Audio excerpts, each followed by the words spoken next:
बस चलो आगे बढ़ो चलो।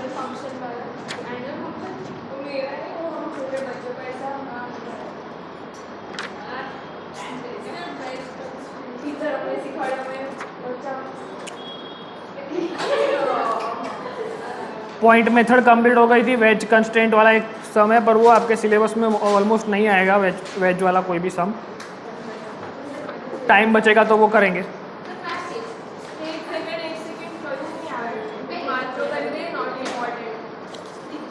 वेज कंस्ट्रेंट लिखा होगा,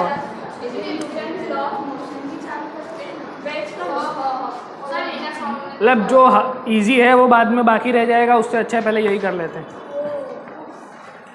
न्यूटन लॉ ऑफ मोशन में फर्स्ट लॉ का काम तो हमने कर लिया था, उसके 3-4 सम भी देख लिए थे जो इसमें है। अब सेकंड लॉ के सम देखेंगे और सेकंड लॉ का यूज देखेंगे। सेकंड लॉ आप सबको आइडिया है क्या था कि change of momentum gives us force, that was your Newton second law. Formula क्या था उसका?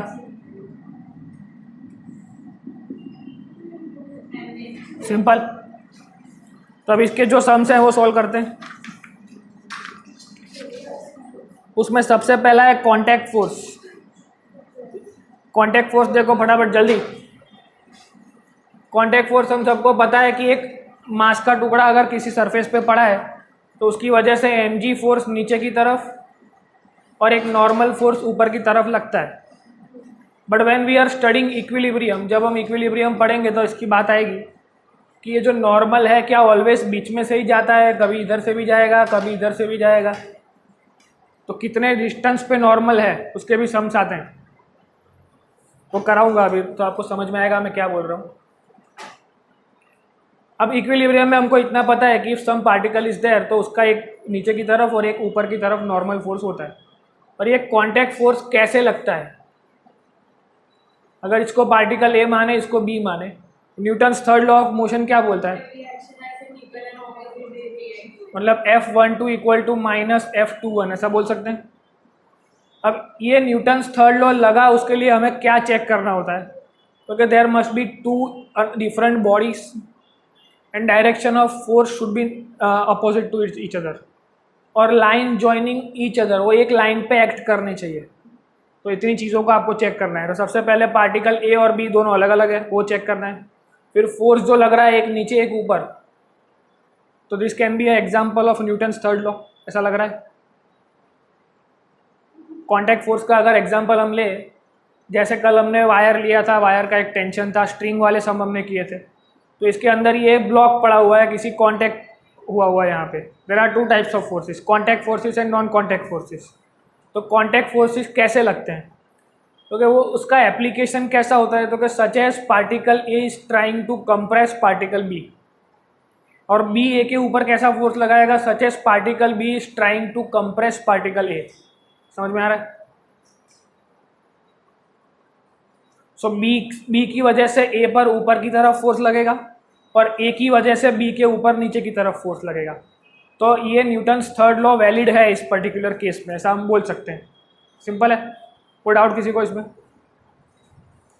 तो फटाफट से इसके 2-3 सम नीचे दिए हुए हैं कि व्हेन ये ऐसे वर्टिकली कॉन्करेंट फोर्स बनाना है तो उसका भी एग्जांपल नीचे दिया हुआ है, एन बी ए करके लिखा है कि on B due to A.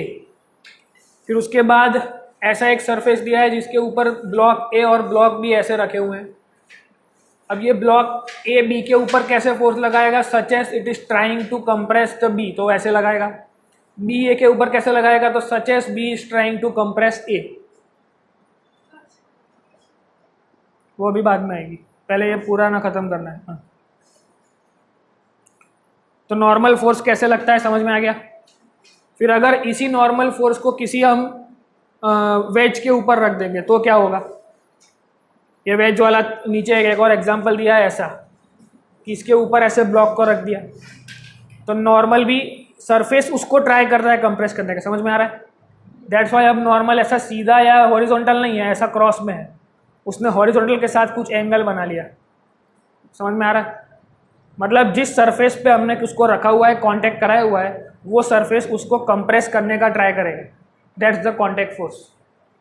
तो कांटेक्ट फोर्स किस तरफ लगता है उसका एफबीडी बनाने के लिए यही ध्यान में रखना है।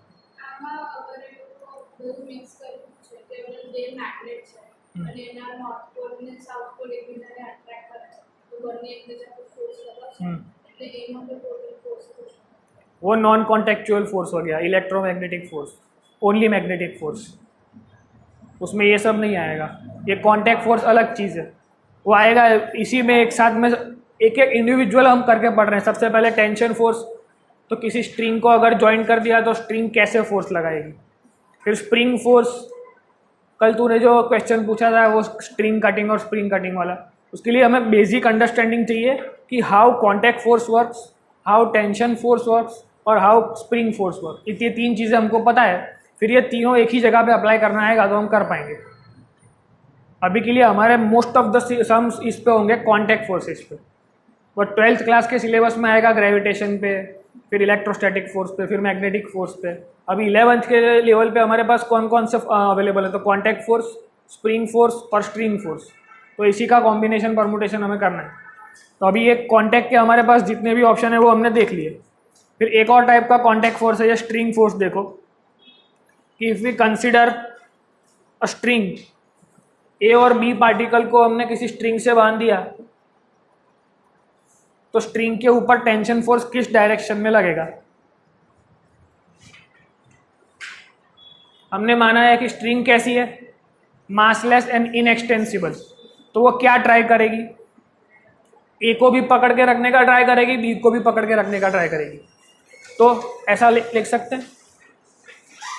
तो आपको डायरेक्शन पता होना चाहिए। कॉन्टैक्ट फोर्स अगर दिमाग में आए तो आपके दिमाग में क्या पॉपअप होना चाहिए कि कॉन्टैक्ट फोर्स ऐसे वर्क करेगा such as the second body is trying to compress the first body. समझ में आ गया। तो कॉन्टैक्ट फोर्स मतलब हमारे दिमाग में कंप्रेशन दिमाग में आना चाहिए। इन दोनों के बीच में कैसा फोर्स होगा, तो ये इसको कंप्रेस करने का ट्राई करेगा, ये इसको कंप्रेस करने का ट्राई करेगा, तो आपको डायरेक्शन पता चल जाएगी।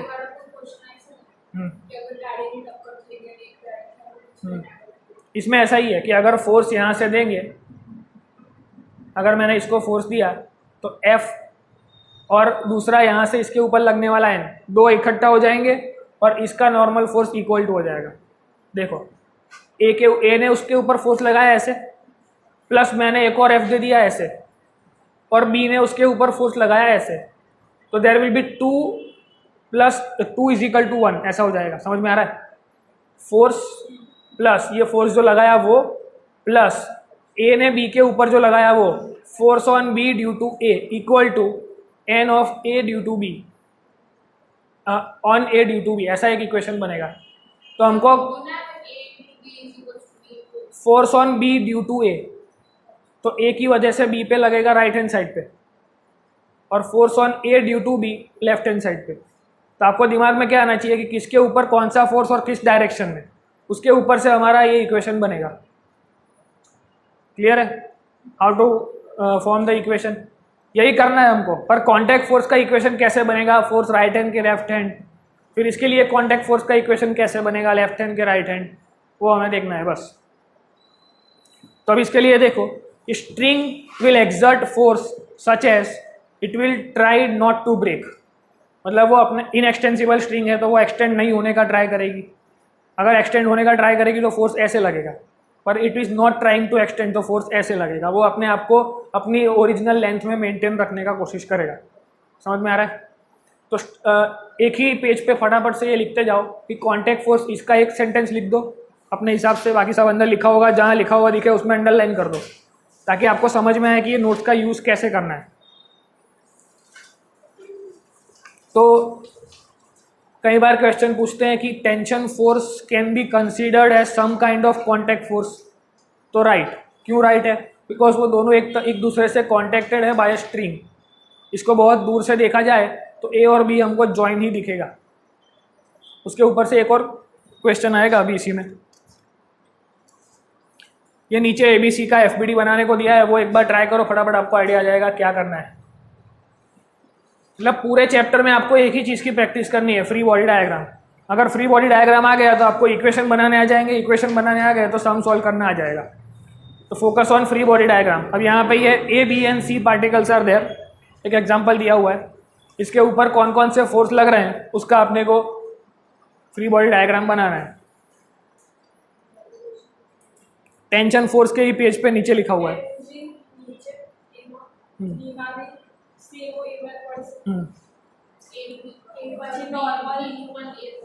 ए की वजह, एक तो ए के मास की वजह से mg होगा, फिर सी विल ट्राई टू कंप्रेस ए, तो एक और नॉर्मल फोर्स इधर सी टू ए,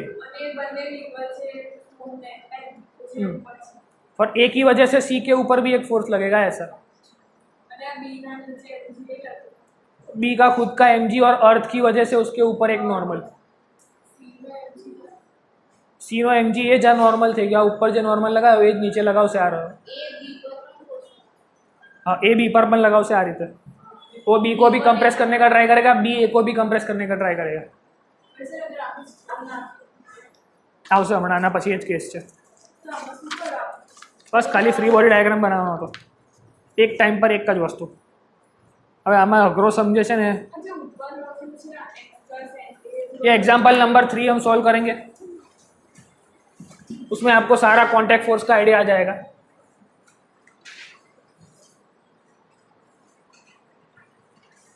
कि suppose we have a block of 2 kg,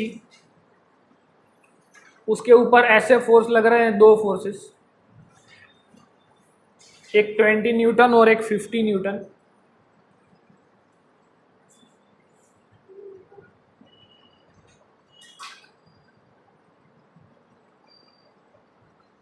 दोनों फोर्स उसके ऊपर ऐसा लग रहे हैं। अब ये चीज़ चलेगी कि नहीं चलेगी, ये ब्लॉक चलेगा कि नहीं चलेगा, और चलेगा तो किस डायरेक्शन में चलेगा, राइट हैंड साइड जाएगा कि लेफ्ट हैंड साइड जाएगा, ये सॉल्व करना है।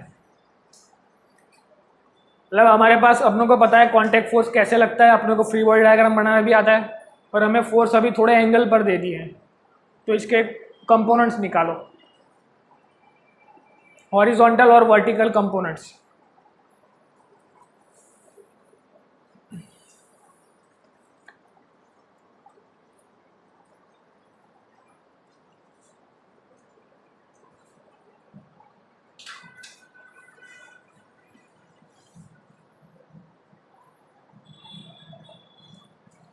सुदेव ना समझ पड़े, अभी तक हमने क्या किया, एक ब्लॉक रेस्ट पे पड़ा हुआ था, इसके ऊपर ऐसे फोर्स लगाया तो वो आगे जाएगा। पर अब मैंने क्या किया, अगर ऐसे यहाँ से 2 न्यूटन फोर्स लगाया दोनों तरफ से तो ये नहीं हटेगा, फिर यहाँ से 3 लगा दिया तो ये हटेगा। ऐसा ही कंडीशन हमने किया हुआ है, पर एक एंगल पे फोर्स लगाया है। अब इस एंगल के कंपोनेंट निकालने हैं, कंपोनेंट निकालोगे ऐसे आपको तुरंत आइडिया आ जाएगा कि ये लेफ्ट हैंड साइड जाएगा कि राइट हैंड साइड जाएगा।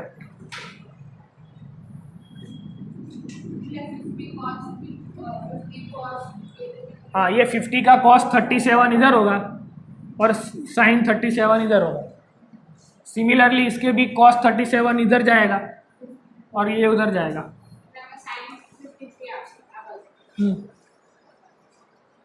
इधर एंगल वाला कंपोनेंट cos ही होता है,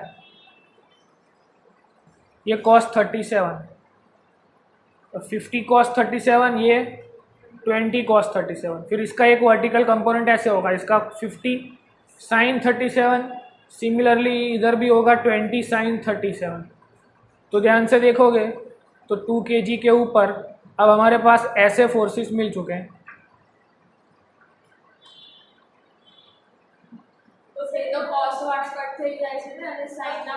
कट थोड़ी था, हाँ 53। इस 53 के दो कंपोनेंट, 20 के दो कंपोनेंट, 20 cos 20 sin, 50 के दो कंपोनेंट, 50 cos 37, 50 sin 37। પણ ઇક્વલ થોડી છે, આ 53 છે અને 20 છે, આ 50 છે અને cos 37 છે, अलग अलग वैल्यू है ना બંનેની। तो वैल्यू देखोगे तो इसकी 40 आएगी, इसकी 30, इसकी 16 और 12, और इसकी वजह से mg नीचे की तरफ होगा 20। अब वर्टिकली कॉन्करेंट फोर्सेस देखो और हॉरिजॉन्टली कॉन्करेंट फोर्सेस देखो। 30 + 16 + 20 नीचे तो फर्स्ट इक्वेशन क्या बना, ये नॉर्मल एक फोर्स इधर होगा ऐसा, that normal will be equal to 30, 16 and 20। इसमें कोई डाउट किसी को? फिर वर्टिकल फोर्स देखो, 40 माइनस 12 इक्वल टू कुछ फोर्स इधर लगेगा MA। तो वर्टिकली कॉन्करेंट फोर्सेस के इक्वेशन बनाए हमने सबसे पहले, फिर 40 माइनस 12 करोगे तो जो आएगा उतना डिस्प्लेसमेंट होगा। 40 minus 12 is the force equal to MA, because motion होगा राइट हैंड साइड पे।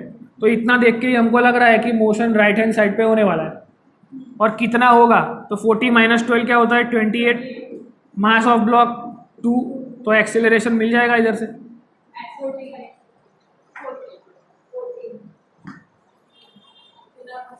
किस तरफ जाएगा, हाँ तो આપણે અહીંયા જ ખબર પડી ગઈ ને કે આ 40 વધારે છે આના કરતા, એટલે રાઈટ હેન્ડ સાઈડ જવાનું છે, પતી ગયું। હવે 50 નો કમ્પોનન્ટ ઓછો થઈ શકતો હતો કદાચ, એવું એંગલ પ્રમાણે કદાચ ઓછો થઈ જાય તો।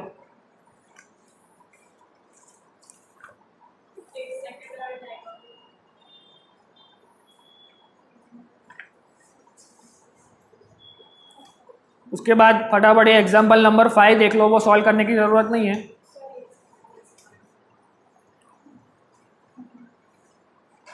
If 3 different particles are connected like this, 2 kg, 3 kg and 5 kg, और उसके ऊपर एक साथ 50 न्यूटन का फोर्स लगाया, तो उस पूरे तीन पार्टिकल को हम एक समझ सकते हैं।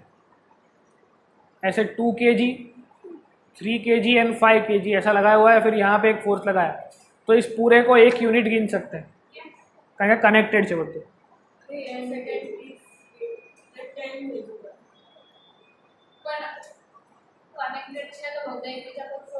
लगाओ सर कहूँ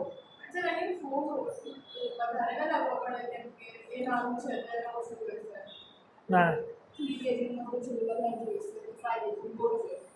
જ્યારે કોઈક વસ્તુ આપણે કોન્ટેક્ટમાં લગાવી દઈએ ને, પેલું નહીં કરતો, આ જ કરું।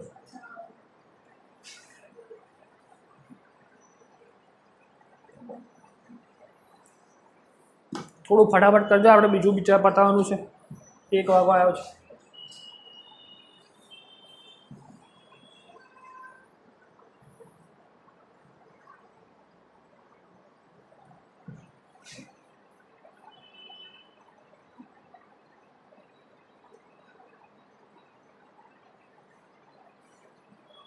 ये एक नोट है, इसको लिख लो पहले तो, कि किसी भी वेज पे अगर m मास पड़ा हुआ है तो उसके ऊपर कितना एक्सेलरेशन लगेगा।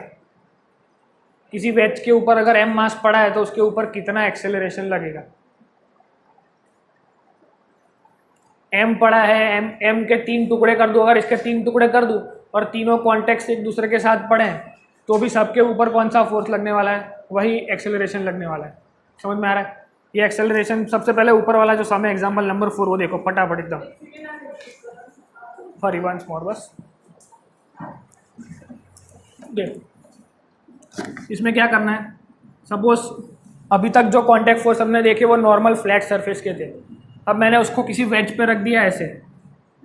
यहाँ पे हमने क्या फाइंड किया, what will be the acceleration, कहाँ तक जाएगा और कितने एक्सीलरेशन से जाएगा। अब यहाँ भी हमें फाइंड करना है what will be the acceleration of this particle. तो इसके ऊपर सबसे पहले mg फोर्स लगेगा। सपोज अब mg के टुकड़े होंगे, यहाँ से एंगल यहाँ शिफ्ट होगा तो mg कॉस इधर जाएगा और mg साइन इधर जाएगा, और इधर हमको पूछे कि what will be the acceleration in this direction, मतलब ये उसको मोशन यहाँ करा के लाएगा। तो mg का कौन सा फोर्स इसको मोशन करा रहा है वेज के ऊपर, तो ma is equal to mg sine theta होगा। m और m कट जाएगा तो एक्सेलरेशन क्या हो जाएगा, g साइन थीटा। सिंपल है, याद कर लो। वेज पर कितने भी ब्लॉक्स रखे हुए होंगे उसके ऊपर g साइन थीटा एक्सेलरेशन लगेगा। मतलब अगर यहाँ पे मैं ऐसा कर दूं कि 3 ऐसे ब्लॉक रखे हुए हैं, तो तीनों का समेशन कर दो, m1 plus m2 plus m3 into a equal to m1 plus m2 plus m3 into g sine theta. उसको कैसे भी लगाया है, અને દોરીથી બી હા तो सीधू फेंको फ्री फॉल कंडीशन में तो डायरेक्ट जी बनी जाए पूरे जी। वो अभी स्प्रिंग वाला जब करेंगे तब आएगा कि जब स्प्रिंग आप काटते हो तो क्या होता है। तारा मोस्टली बधा सवालना जवाब तने मળી जશે।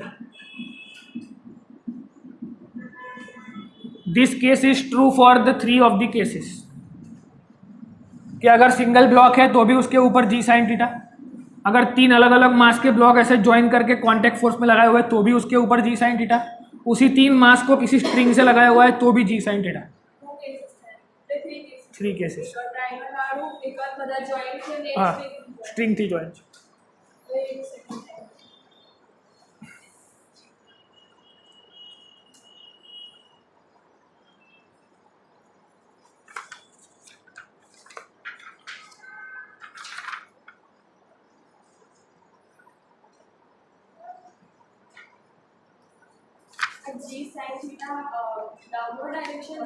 हाँ मतलब जो मोशन करा रहा है, अभी इसमें क्या किया कि there are 2 forces are applied on the same block, तो कौन सा फोर्स मोशन कराएगा और किस तरफ कराएगा।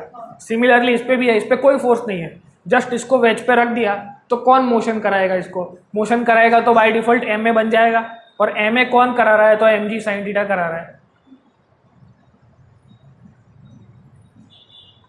तो acceleration which is doing the motion, ऐसा कुछ क्वेश्चन बन सकता है इसमें से।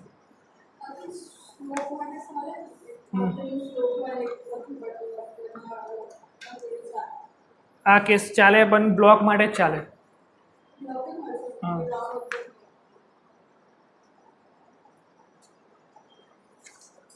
उसी के सिमिलर एग्जाम्पल नंबर 5 देखो, फटाफट ओरली कर देते हैं कि 2, 3, 5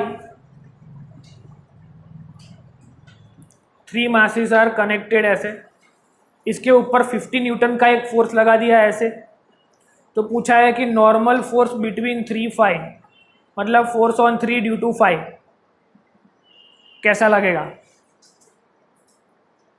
तो सबसे पहले टोटल एक्सेलरेशन फाइंड करने के लिए हम क्या करेंगे, F is equal to m ए।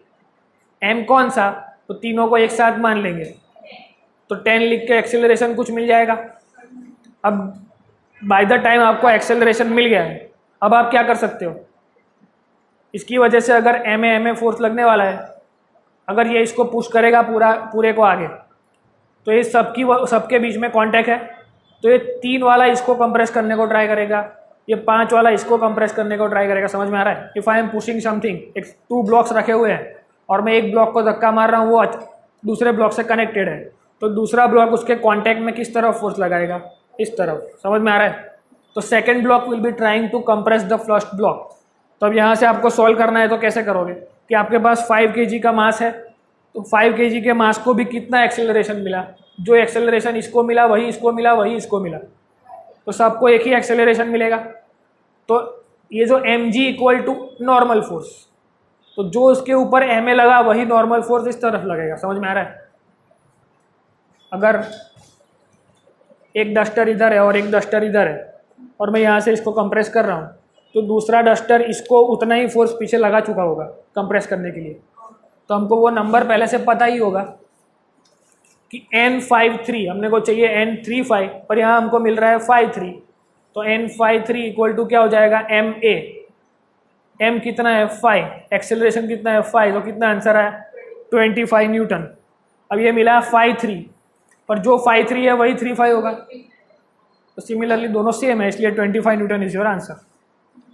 मतलब हम करना कुछ नहीं है, जैसे सिंगल ब्लॉक में करते थे ऐसे पूरे को एक सिंगल ब्लॉक मान लो, फिर धक्का मारेंगे तो वो दूसरा वाला पार्टिकल उसके ऊपर हमारा उतना ही कांटेक्ट फोर्स बना देगा। अब सारे हो जाएंगे। पीछे मैंने ये भी समझे दिया है कि वेज पे 1 और 2 पार्टिकल रखे हुए हैं 1 और 2, और उसको रिलीज कर दिया तो उसके ऊपर कितना एक्सेलरेशन लगेगा, उसका भी आंसर जी साइन थीटा आ रहा है। देख लो एक बार।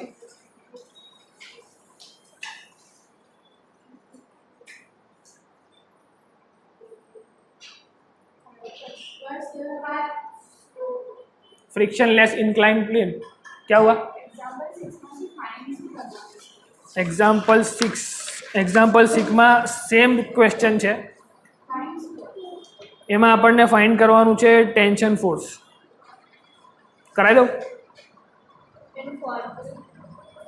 ફોર્મ્યુલા એફબીડી બનાવીને concurrent forces vertically horizontally concurrent forces ને ધીસ ઇક્વલ ટુ ધીસ, જો બતાવી દઉં તો if this is your block you are applying some force F અને અહીંયાથી બી કોઈ ફોર્સ છે, નંબર લઈ લઈએ તો વધારે ઇઝી પડશે, 3 આ 2 બરાબર. તો હવે આ એમ માસનો બ્લોક છે, એના પર 3 भी लगाओ 2 भी लगाओ तो force equal to m a. तो फोर्स कितना लगा इसको ले जाने के लिए, तो 3 - 2 लगा. समझ पड़ी? એટલે આપણે અહીંયા લખીશું 3 - 2 is the resultant force which is taking it on the right hand side. Mass कितना है m, एक्सेलरेशन कितना है हमको दिया होगा तो आंसर मिल जाएगा. यहाँ से m भी पूछ सकते हैं, a भी पूछ सकते हैं, फोर्स भी पूछ सकते हैं, कुछ भी पूछ सकते हैं. ટેન્શન નો ફોર્સ ટેન્શન લાગે માં હું છે, તને ખાલી ડાયરેક્શન સમજ પડવી જોઈએ. ટેન્શનની ડાયરેક્શન તને બતાવી દીધી મેં, કરી જ નાખીએ સમચલ ફટાફટ.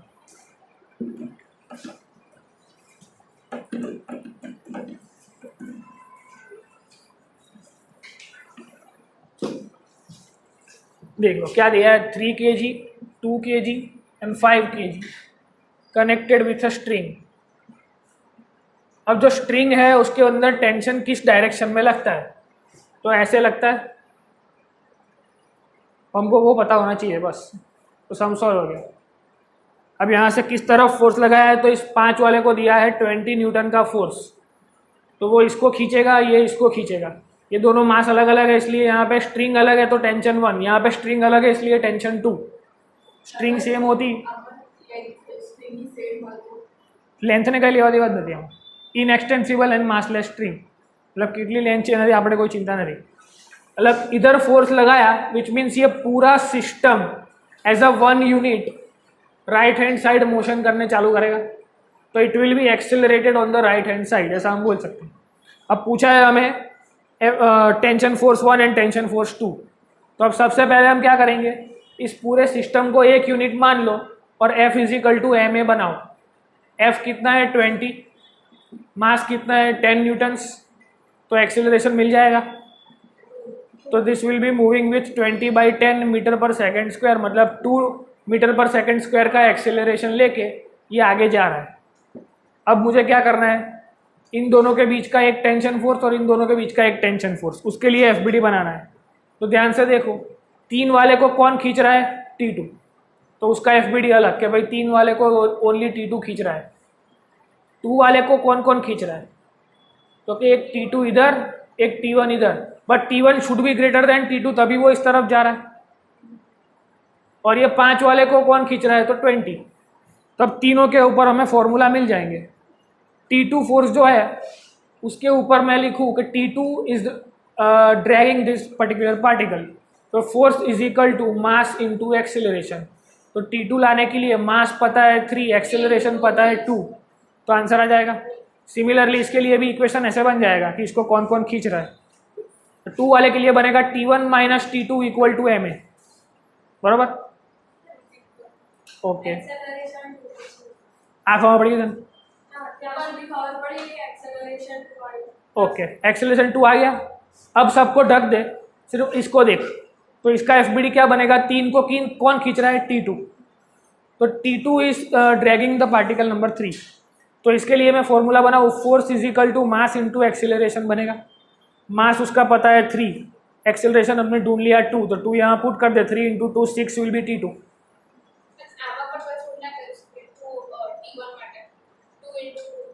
ના ના, આને T1 ખેંચે છે અને T2 બી ખેંચે, બંને એક જોડે ખેંચે છે, પણ જાય છે T1 બાજુ, તો T1 વધારે હશે, T2 ઓછો હશે, = ma. આવું બને. એક વસ્તુ પર 2 ફોર્સ લાગે છે તો બંને લખવા પડશે કે એક એને રાઈટ હેન્ડ સાઈડ લઈ જાય છે, એક લેફ્ટ હેન્ડ સાઈડ લઈ જાય છે, = ma. 5 માં તો એક જ છે ને, હા, એટલે 20 - T1 = ma. એમાં એવું બની જશે, જો 20 - T1 = ma બની જશે 5 kg માટે, આ 2 kg માટે. એટલે બધામાંથી T1 T2 નો આન્સર મળવાના ચાન્સીસ છે. ખાલી ઇક્વેશન બનાવતા આવડવું જોઈએ. કોન્કરન્ટ ફોર્સિસ, આ હોરિઝોન્ટલી કોન્કરન્ટ, વર્ટિકલી કોન્કરન્ટ, એવું સમજ પડવી જોઈએ.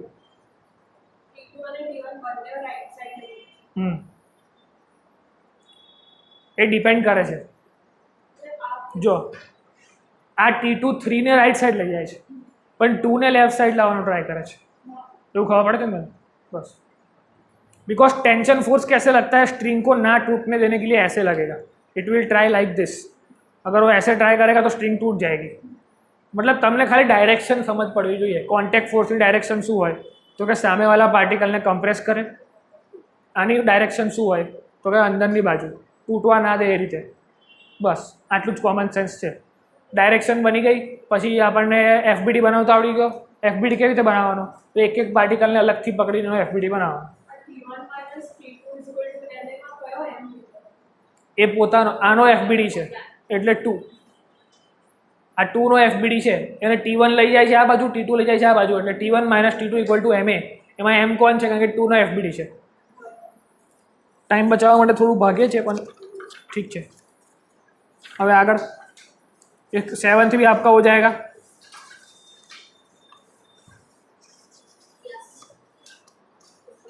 एट और 9 में थोड़ा ऐसा है,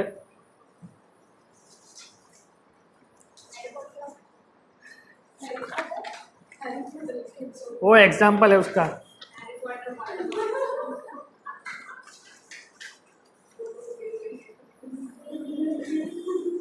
अब न्यूटन्स थर्ड लॉ पे आ जाओ फटाफट। ये 2 क्वेश्चन जब बाद में टाइम मिले तब सॉल्व करना है बाकी के। अब इसमें क्या देखना है, तो इसमें क्या क्या चेक करना है उसमें देखा है, देखो कि 2 different body should be there, force का नेचर सेम होना चाहिए, न्यूटन्स थर्ड लॉ है। वो 2-3 क्वेश्चन जो एंगल वाले हैं ना वो जेई के पर्सपेक्टिव से हैं, तो टाइम मिले तो ज करवाना। 8, 9 और 10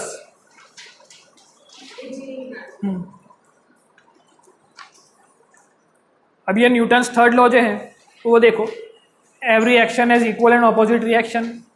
उसके बाद हमारे पास उसके पोस्टुलेट्स चेक करने हैं कि ऐसा हो तभी थर्ड लॉ लगा, ऐसा बोल सकते हैं। तो फटाफट देख लो, 2 different body should be there, force का नेचर सेम होना चाहिए, मैग्नीट्यूड भी सेम होना चाहिए, डायरेक्शन ऑपोजिट होनी चाहिए, और एक्शन रिएक्शन पेयर मतलब एक लाइन में होने चाहिए। इतना चेक करना है, then and only then we can say that कि इसमें न्यूटन्स थर्ड लॉ है। अब यहाँ पे देखो एक पहला जो एग्जांपल है उसमें इलेक्ट्रोस्टैटिक फोर्स हमको पता है कि 2 चार्जेस के बीच में लगने वाला फोर्स इलेक्ट्रोस्टैटिक फोर्स, 2 चार्ज अलग अलग है तो 2 डिफरेंट बॉडी हो गया, तो वो क्या बोल सकते हैं, एक्शन रिएक्शन पेयर, और दोनों की फोर्स का वैल्यू भी सेम ही आएगा। दैट मीन्स कि ये कौन सा फोर्स है, थर्ड लॉ इसमें लग सकता है। फिर उसके बाजू वाला नीचे वाला देखो, स्प्रिंग फोर्स, कि जितने फोर्स से हमने उसको कंप्रेस किया उतना ही स्प्रिंग फोर्स उसको रिस्टोरिंग फोर्स लगा देगा, तो वो भी हो जाएगा। वो भी स्प्रिंग फोर्स, लगाने वाला भी स्प्रिंग फोर्स, खुलने वाला भी स्प्रिंग फोर्स, और जितना नंबर का फोर्स लगाया उतना ही उसने वापस लगाया, दैट्स वाई वो भी सेम होगा, same amount of force in opposite direction. फिर ये थर्ड वाला ग्रेविटेशनल फोर्स, वो भी एक्शन रिएक्शन पेयर। पर जब ये एग्जाम्पल नंबर 4 आया, ये एक ट्रिक वाला सिस्टम है कि ये mg और n can not be considered as a Newton's third law. मैंने जब बताया अभी, तब मैंने क्या बताया कि पार्टिकल ए एक नॉर्मल फोर्स लगा रहा है इसको कंप्रेस करने वाला, और पार्टिकल बी इसको कंप्रेस करने वाला फोर्स लगा है, दैट कैन बी कंसिडर्ड। मतलब ये दोनों कंप्रेसिव फोर्स, मतलब दोनों नॉर्मल फोर्स, एक ही टाइप का फोर्स हुआ, ऑपोजिट डायरेक्शन में हुआ, 2 अलग अलग बॉडी हो गई, तो ये हो गया। पर इसमें देखो mg and n opposite force, same value, but body is same. समझ में आ रहा है? That's why it can not be considered as Newton's third law. पर न्यूटन्स थर्ड लॉ कब कंसिडर कर सकते हैं, जब इसको पूरी अर्थ मान लूँ तो अर्थ की वजह से इसके ऊपर नॉर्मल, और ब्लॉक की वजह से एक और नॉर्मल, ये नॉर्मल नॉर्मल सेम टाइप का फोर्स। समझ में आ रहा है? इसमें टाइप ऑफ फोर्स भी अलग अलग है, ये नॉर्मल है और ये वेट फोर्स है, तो टाइप ऑफ फोर्स सेम हो गया, 2 अलग अलग बॉडी हो गई, एक ही लाइन में लग रहा है, ऑपोजिट डायरेक्शन में लग रहा है, वैल्यू भी सेम है, तो ये थर्ड लॉ बोल सकते हैं।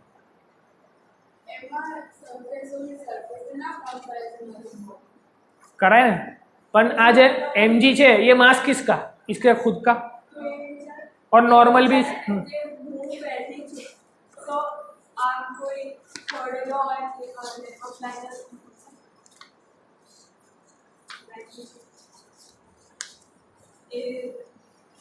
એમાં તારું વજન તારું જ છે અને બેન્ચે તારી ઉપર લગાવ્યો એ નોર્મલ ફોર્સ.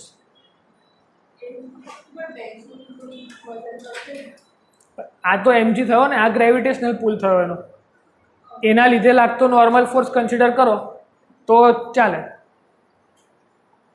नहीं खबर पड़ती. वो बैठ के दो फोर्स लगा रही है, एक mg और एक कंप्रेसिव नॉर्मल फोर्स. वो बेंच को कंप्रेस करने का ट्राई कर रही है, वो फोर्स अगर कंसिडर करो तो normal to normal action reaction pair. पर उसके वजन की वजह से जो फोर्स लगा वो तो ग्रेविटेशनल फोर्स हो गया, और नॉर्मल फोर्स जो है वो कॉन्टैक्ट फोर्स है due to contact of the bench. तो ये अलग अलग फोर्स है, अलग अलग फोर्स एंड वन बॉडी. और न्यूटन्स थर्ड लॉ के लिए बोला है same force should be there and two different body should be there. और ये खत्म. इसके बाद पुली ब्लॉक का टेंशन एक्सेलरेशन वाला पार्ट है.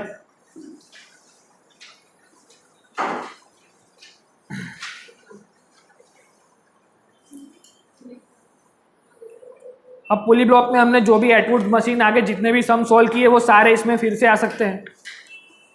तो इसके अंदर क्वेश्चन नंबर 3 से स्टार्ट करो डायरेक्ट.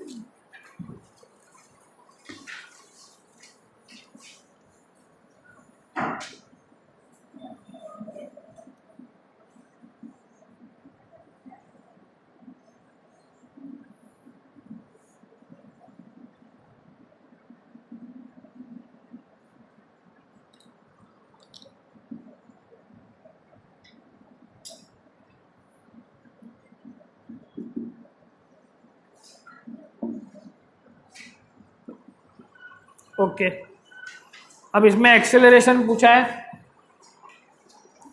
2 kg के दो ब्लॉक,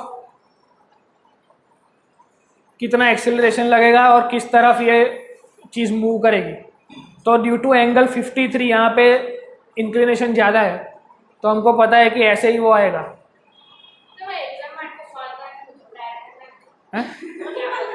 પણ આન્સર બી લખવો પડે ને. તને ખબર તો પડી જશે, પણ એક્સેલરેશનનો નંબર શું, બે ઓપ્શન રૂલ આઉટ થઈ જાય. પણ બીજા બે ઓપ્શનમાંથી હજી રૂલ आउट કરવા માટે શું કરશો, सॉल्व કરવું જ પડશે, कोई ऑप्शन नहीं.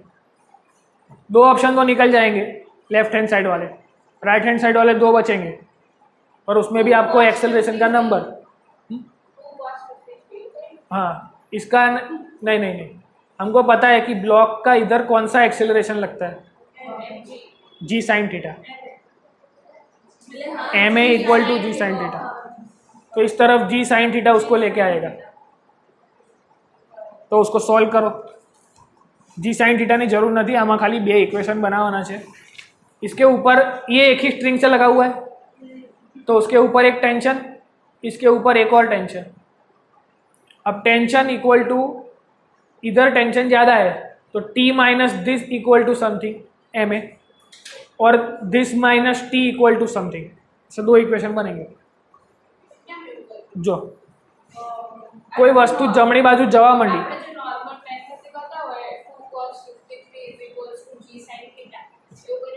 પણ અત્યારે આ સ્ટ્રિંગથી કનેક્ટેડ છે, તો ટેન્શન ફોર્સને બી આપણે કન્સિડર કરવો પડશે. પેલું ફોર્સ ક્યારે લાગે, જ્યારે ટેન્શન ના હોત. આમાં સ્ટ્રિંગને કાપી નાખું તો તું કરી શકે પેલું ડાયરેક્ટ જી સાइन थीटा વાળું. ऐसा नहीं कर सकते.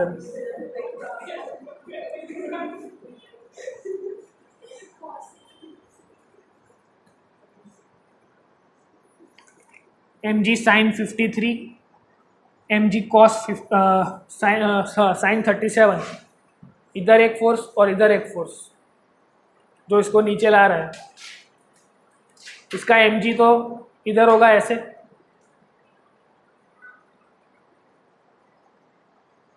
फिर इसका mg cos इधर और mg sin इधर, तो इधर लगेगा mg sin 53.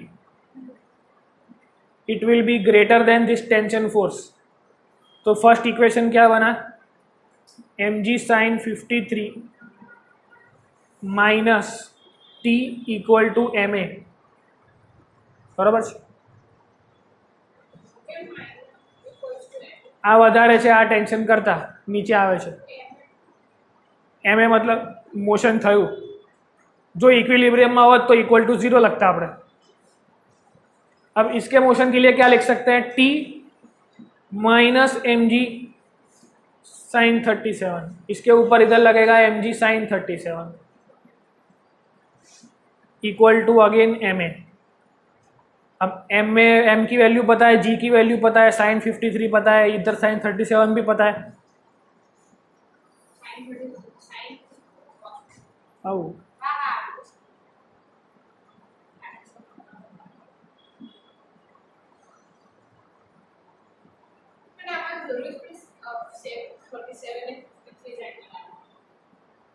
हाँ वर्ल्ड फेमस છે એટલે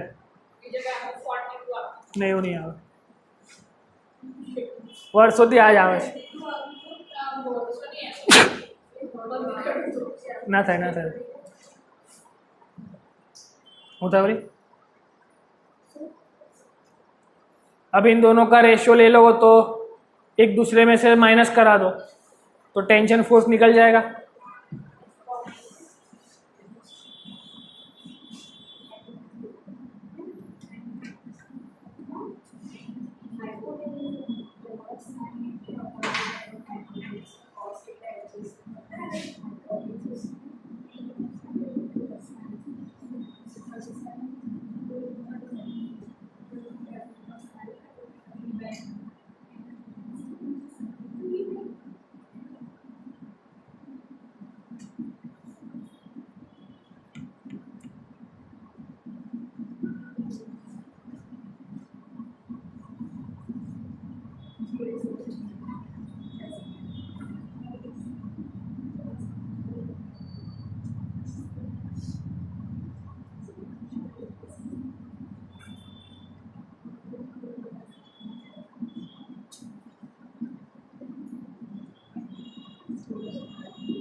समझ में आया क्या किया, सॉल्यूशन हो गया इसका।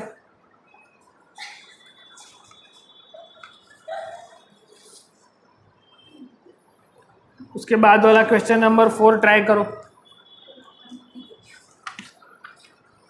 ये फर्स्ट पैम्पलेट तो खत्म हो गया, इसके बाद खाली pseudo force, frame of reference.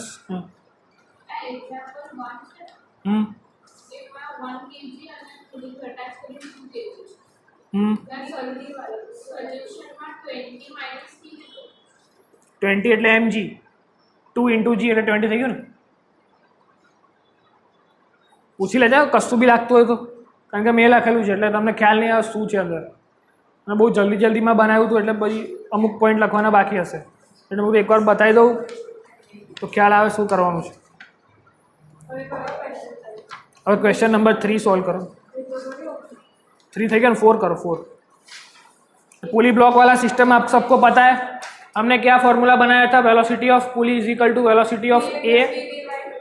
अब सेम एक्सेलरेशन के लिए क्या बनेगा, a p equal to a plus a b by 2। तो अगर एक्सेलरेशन का सम है तो कुछ नया नहीं है, वी की जगह ए हो जाएगा बस। એમાં એમાં જ આપેલું છે ફોર્મ્યુલા, હમણાં તને આપી દીધું, લખી લેતો।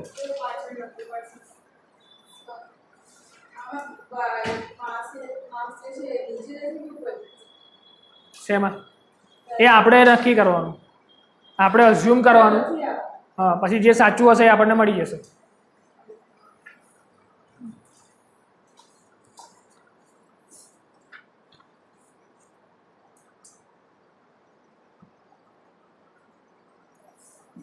पहले अज्यूम करना है कि वो नीचे आ रहा है कि ऊपर जा रहा है, फिर वो अपने आप एडजस्ट हो जाएगा, जैसे कल हो रहा था।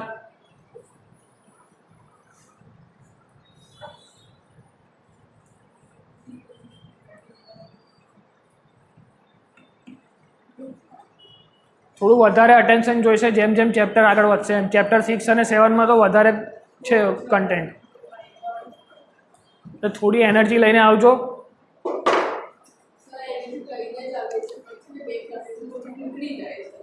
एकदम हम डल हाउ एकदम શું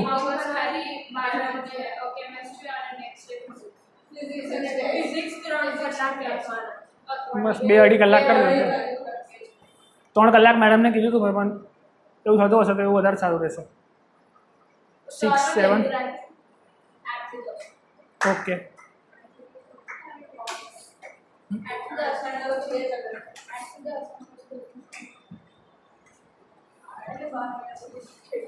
ચાલ ફટાફટ વાતો બંધ કરાવે છે.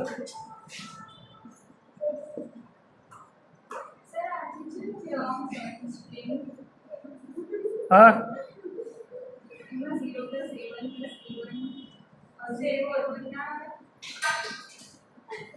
જોઈ लो. एक का मास 20 kg है, एक का 2 kg है. जवा दो બધું. Equation number 1 2 3 4. Example number 4. उसमें 4th इक्वेशन पॉइंट मेथड से बनाया है. हाँ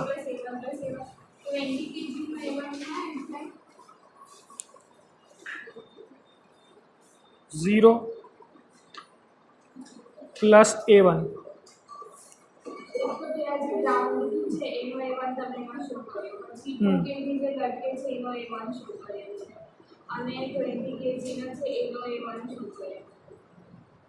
ना ना जो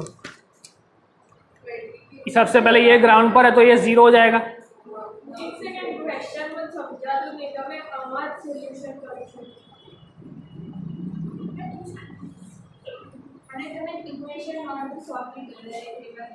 खाली इक्वेशन रवा दीजिए भाई तुम्हारा सॉल्व कर दो तो आंसर आई जैसे.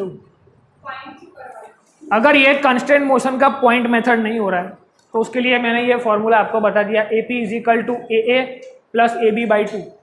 तो पॉइंट मेथड अत्यारे ना मगज में बेसती हो तो खाली फॉर्मूला याद कर लेजो. ए ज इक्वेशन नीचे फॉर्मूला थी भी बनायेलू है. A2 = -2A1 जो 4th इक्वेशन नीचे और पुली वाली मेथड थी नीचे बनायेलू है. हाँ पहला पॉइंट मेथड थी लाया આપણે जो 0 + A1 + A1 + A2. का तो ये करो અને ના સમજ પડે તો આ ફોર્મ્યુલા વાપરી લો દરેક પુલી માટે. શું સમજો પહેલેથી આખો સમ કરાવી દો एक बार रखी रीते. अब देखो इसमें क्या है 20 kg और 2 kg का ब्लॉक है. अब क्वेश्चन है F net = 0. इस पर्टिकुलर कंडीशन में इक्विलिब्रियम है. इक्विलिब्रियम है तो all the equations will be same. और पूछा है हमको A1 और A2 का वैल्यू बताओ. तो A1 और A2 हम मान लेंगे कि A2 नीचे की तरफ और ये A1 भी नीचे की तरफ. सॉल्व करने के बाद अगर आंसर माइनस में आता है तो हमें पता चल जाएगा कि वो ऊपर की तरफ है. फर्स्ट वी आर अज्यूमिंग कि ये A2 भी नीचे जाएगा, ये भी नीचे जाएगा. फिर क्या बनाया इक्वेशन बनाना चालू किए कि ये स्ट्रिंग यहाँ से यहाँ तक आई तो ये एक ही स्ट्रिंग है तो इसको दे दो T1 टेंशन. ये भी सेम स्ट्रिंग है तो इसका T1 टेंशन. ये दो ये अलग स्ट्रिंग हो गई, अलग पुली हो गई तो इसका T2 अलग, इसका भी T2 अलग. बराबर है. सेम स्ट्रिंग के लिए सेम टेंशन होगा. अब यहाँ से हमें सब पता चल गया. अब यहाँ क्या क्या बनाना है. तो फर्स्ट इक्वेशन क्या बनेगा कि ये एक T2 नीचे, एक T2 नीचे और ये ऊपर. Everything is in equilibrium. हमको बोला है कि for this diagram F net = 0 then find acceleration A1 and A2.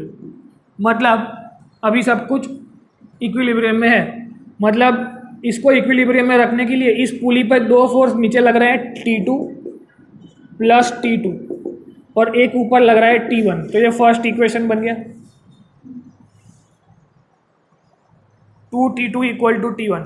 यहाँ पे 3 बोला है और हमारा कॉमन सेंस से यहाँ पे पहले बन रहा है तो इसको पहले बनाओ.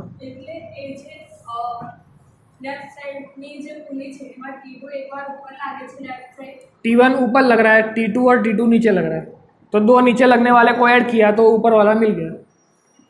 जैसे अभी तक हम कर रहे थे कि इसको MA इस तरफ लग रहा है, इसको टेंशन इस तरफ लग रहा है तो MA - T = 0 which is equilibrium condition for this diagram. अब पुली ब्लॉक में इक्विलिब्रियम ऐसे मिलता है बिकॉज यहाँ पे टेंशन है. अब और दूसरे कितने इक्वेशन चाहिए क्योंकि जितने अननोन हो उससे ज़्यादा एक इक्वेशन चाहिए. तो इधर अननोन कितने हैं? T1 T2 A1 A2, तो टोटल 4 इक्वेशन बनने चाहिए, 4 इक्वेशन 4 अननोन, तो आंसर मिल जाएगा। अब दूसरा इक्वेशन बनाओ। तो इसको मैंने माना है कि ये मोशन कर रहा है इस तरफ, तो इसका मतलब क्या हुआ? 20 minus T1 equal to m a. हाँ 20G, मतलब 200 minus T1 equal to m a 1। Similarly इसके लिए भी ऐसा ही इक्वेशन बनेगा कि 20 minus T2 equal to m a 2। तो 2 इक्वेशन और बन गए, तो टोटल 3 इक्वेशंस आ चुके हैं हमारे पास। ये नॉर्मल इक्विलिब्रियम मेथड से आ गए, पर अब चौथा इक्वेशन कहीं से नहीं दिख रहा है हमको। ये इक्वेशन बनाने में ये ब्लॉक और ये पुली यूज़ हो गई, ये इक्वेशन बनाने में ये पुली यूज़ हो गई, ये इक्वेशन बनाने में ये ब्लॉक भी यूज़ हो गया, मतलब जो भी दिया हुआ था सब यूज़ हो गया। अब हमारे पास 4 अननोन और 3 इक्वेशन, तो एक इक्वेशन कहीं ना कहीं से तो आता होगा, तो वो इक्वेशन कैसे मिलेगा? दैट्स वाई वो कंस्ट्रेंट मोशन सीखना ज़रूरी था। तो या तो पॉइंट मेथड लगाओ, पॉइंट मेथड नहीं समझ में आती है तो कोई बात नहीं, सीधा वो फॉर्मूला मैंने बोला है कि velocity acceleration of pulley equal to acceleration of block A acceleration of block B divide by 2। यही इक्वेशन इस पुली के लिए लगाओ, यही इक्वेशन इस पुली के लिए लगाओ। 5 नहीं था?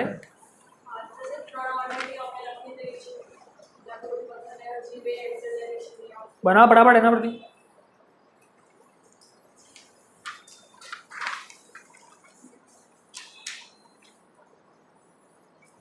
चलो આગળ વધવું પડશે આપણે 5 મિનિટમાં।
તારો સવાલ શું હતો રિયા?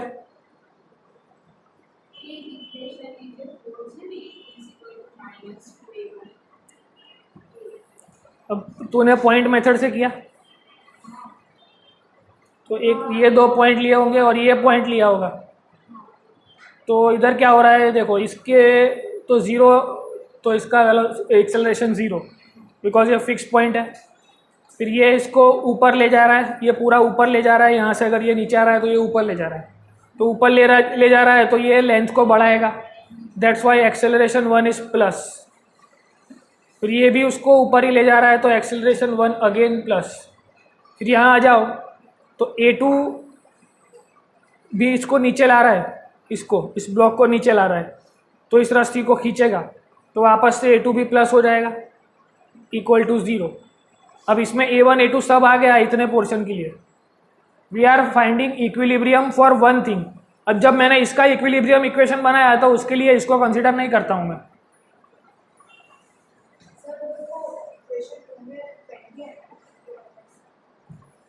इक्वेशन 2 में 20 है ना, इसमें मास 20 आएगा, इसके अंदर मास 2 आएगा, इसमें 20 इंटू जी करके 200 लिखा हुआ है, इसमें 2 इंटू जी करके 20 लिखा हुआ है। तो अब 4 इक्वेशन मिल गए, 4 अननोन है, तो हम इसको एक दूसरे की इक्वेशन एक दूसरे में रख के सॉल्व कर सकते हैं। पर ये बड़े क्वेश्चन होते हैं, इसको लास्ट में पकड़ने का। अब फटाफट फ्रेम ऑफ रेफरेंस पे आ जाओ। पर हमको आना चाहिए, ऐसा नहीं है कि पता ही नहीं है कि इसको कैसे सॉल्व करते हैं। तो इक्वेशन लग के रखो, होमवर्क में इक्वेशन सॉल्व करना है, जो आंसर आता है कल बताना, मतलब संडे को बताना। संडे को कितने लोग आ रहे हैं? सवारे ज राखीशू આપણે 8 વાગે કે 9 વાગે, 2 કલાક તો મિનિમમ આવવું પડશે। તો એ પ્રમાણે ઝેરોક્સ કરાવવાની ખબર પડે. તો ચેપ્ટર 6 ચાલુ કરે. લેટ કેટલું લેટ? 10 વાગે? 9:30 ચાલશે? નહીં તારું નહીં મારું? वो अभी कंफर्म करके मैसेज डाल देंगे. ओके ચાલશે. 6 વાગે હું છે ને જોગિંગ કરવા જાઉં, ટાઈમ મેનેજ નહીં થાય. 4 વાગે હું સવારે યોગા કરું છું, એટલે 4 વાગે બી મને નહીં ખાવા. 5 વાગે યોગા પૂરા કરું છું, એટલે 5 વાગે બી નહીં ખાવા. 3 बजे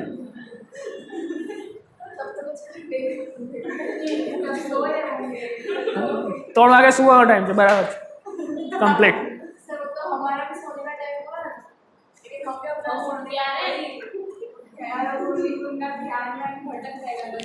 हाँ 3 बजे क्लास अलाउड नहीं है.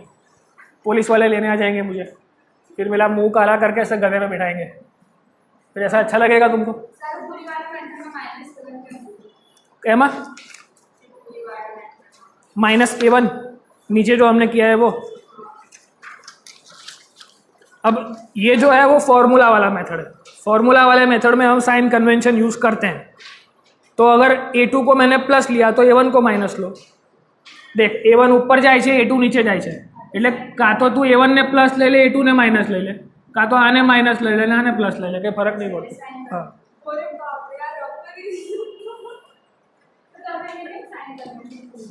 જ્યારે ફોર્મ્યુલા વાપરીએ ને ત્યારે સાઇન કન્વેન્શન આવે અને પોઈન્ટ મેથડમાં ના આવે.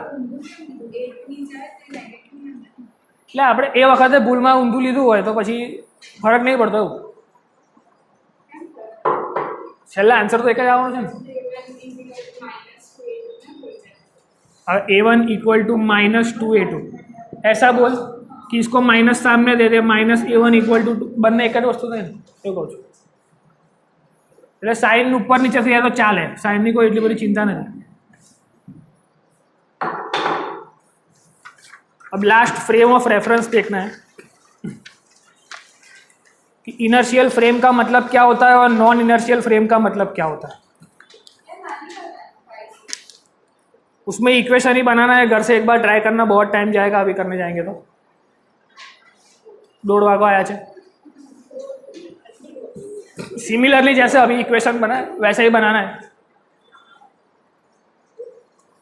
फ्रेम ऑफ रेफरेंस फटाफट समझ लो. Inertial and non inertial.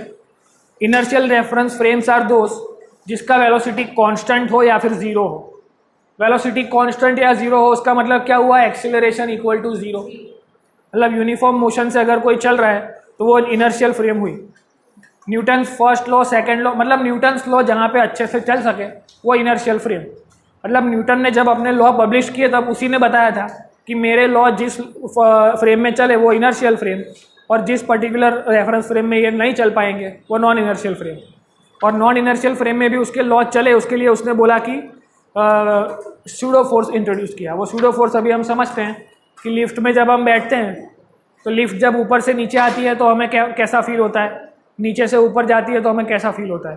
मतलब लिफ्ट जब ऊपर जाएगी तो हमें थोड़ा हैवी फील होगा, फिर लिफ्ट जब नीचे आएगी तो हमें थोड़ा लाइट फील होगा, फिर लिफ्ट का जब वायर कट जाएगा और फ्री फॉल करेगी तो हमें चांद तारे दिखेंगे. वो चांद तारे दिखेंगे उसका मतलब क्या होता है वो सब हमें सीखना है. आपसे हम नहीं, इसके दूसरा पैम्फलेट दिया ना उसमें आएगा. अब सूडो फोर्स देखो क्या मतलब है उसका, कि it is the force introduce to apply Newton's laws in non inertial frame. तो सूडो फोर्स का मतलब क्या होता है?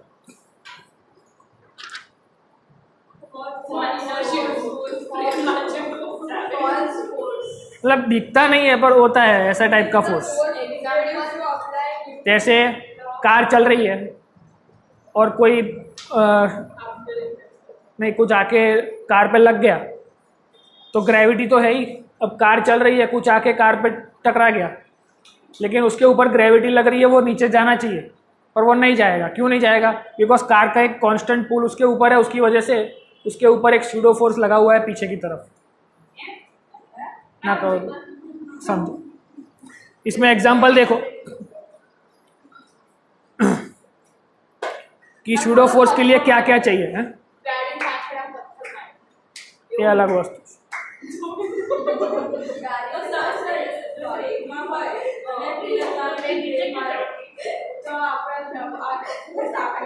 वो इनर्शिया है, वो अलग है। वो अभी इसका एग्जाम्पल जो लिफ्ट वाला आएगा ना, लिफ्ट वाले में अच्छे से समझ में आ जाएगा what is pseudo force.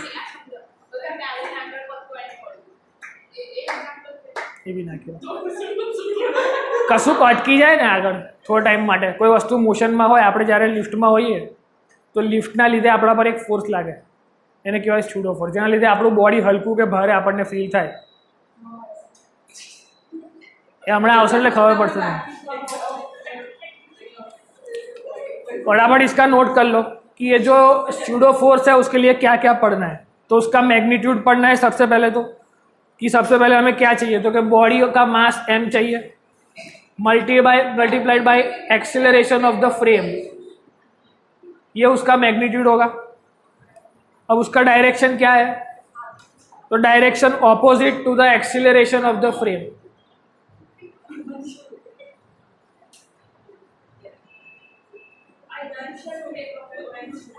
Non inertial, inertial तो नॉर्मल અત્યાર સુધી આપણે જે કર્યું બધું ઇનર્शियल હતું।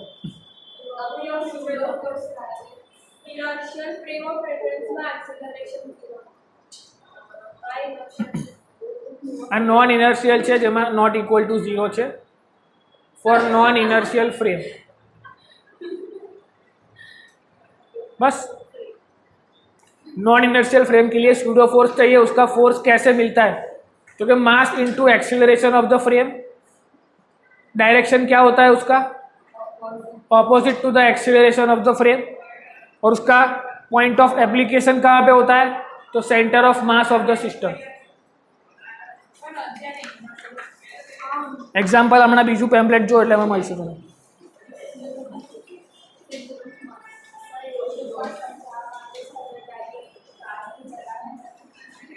नहीं હવે आई गयो एग्जाम्पल बराबर बात।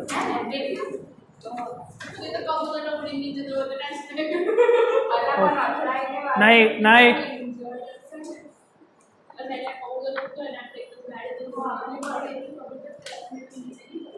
अब पहला एग्जाम्पल देखो, उससे समझ में आ जाएगा। सुझाव नहीं देखा तो बराबर।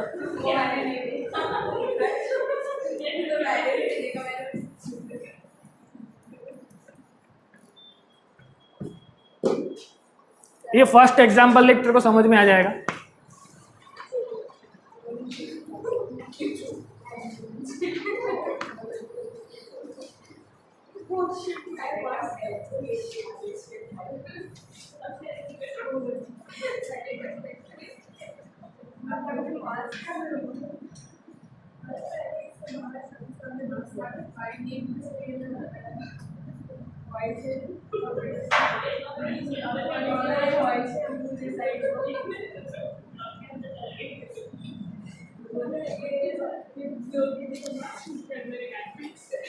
अब देखो एक साथ दो रेफरेंस फ्रेम है, एक पर्सन है और ये 2 kg का मास मूव कर रहा है, 20 न्यूटन का उसके ऊपर फोर्स लगा है। और एक उसके बाजू में दूसरा पर्सन है जो दूसरी कार में जा रहा है जिसका एक्सेलरेशन दिया हुआ है।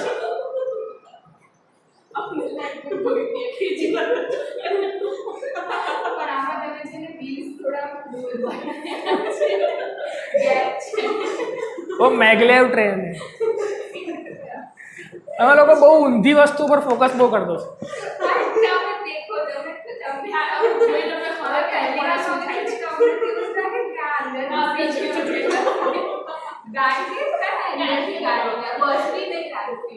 આ ફ્યુચરની ગાડી છે, તને નહીં ખબર પડે।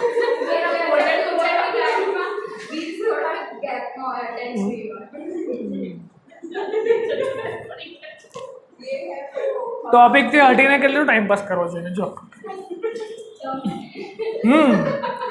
મારો જ વાત છે।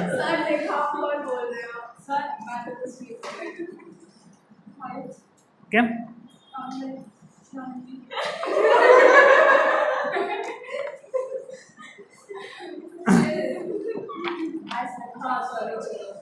तो फर्स्ट क्वेश्चन देख लो, उसमें अब ये उसको ऑब्जर्व करेगा तो उसको क्या दिखेगा और ये इसको ऑब्जर्व करेगा तो उसको क्या दिखेगा।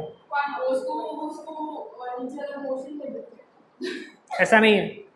अब कंडीशन क्या है, स्यूडो फोर्स कब लगता है, when two things are parallel in motion, मतलब ये दोनों एक साथ मोशन में है, तो ये वाला इसको देखेगा तो इसका एक्सेलरेशन उसको क्या दिखेगा, और इसको ये वाला इसको देखेगा तो उसको क्या एक्सेलरेशन दिखेगा, वो हमें समझना है। सबसे पहले इसका एक्सेलरेशन फाइंड करो, तो फोर्स पता है, मास पता है, तो फॉर केस 1 हमको मिल जाएगा एक्सेलरेशन, क्या मिलेगा, एक्सेलरेशन ऑफ ब्लॉक, ये ब्लॉक है विथ रिस्पेक्ट टू पर्सन 1, तो पर्सन 1 के रिस्पेक्ट टू उसका फॉर्मूला क्या होगा, m a, F is equal to m a, तो फोर्स अपॉन एम,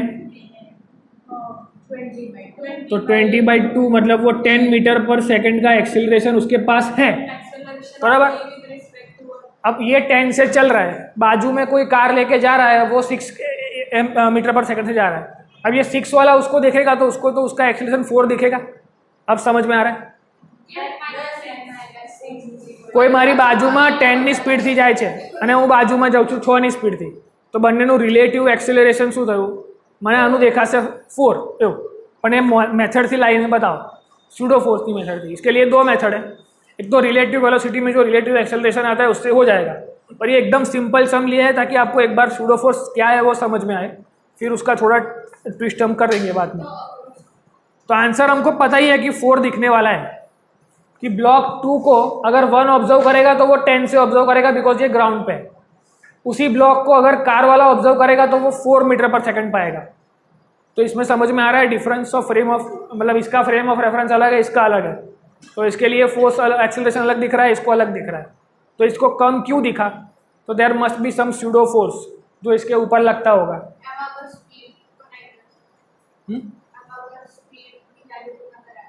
કશું નહીં, આવું જ કરવાનું। ચેપ્ટરનું નામ શું છે અત્યારે, force and loss of motion. हमने सबसे पहले काइनेमेटिक्स सीखा,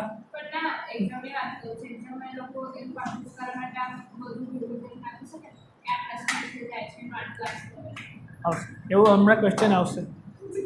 આપણે શરૂઆત કરીએ છીએ એકદમ ઇઝી વસ્તુથી જેમાં તું સ્યુડો ફોર્સ સમજી શકે। હવે તું સ્યુડો ફોર્સ સમજીશ તો એને અભ્યાસમ કરીશ ને, તું જે ખવડાવું છે ખાધી ને એમ કે છે સાંજે શું બનાવશો, સાંજે આવું ના હોય।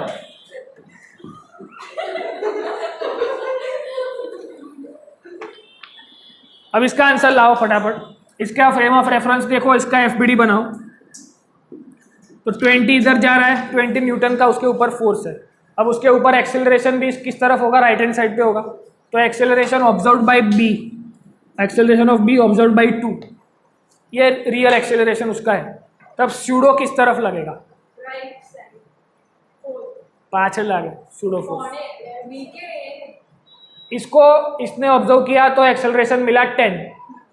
अब सेम ब्लॉक को ये ऑब्जर्व करेगा पर he is also moving with some acceleration, तो ये उसको ऑब्जर्व करेगा 10 - 6 से, तो 4 आंसर आएगा, मुझे पता है।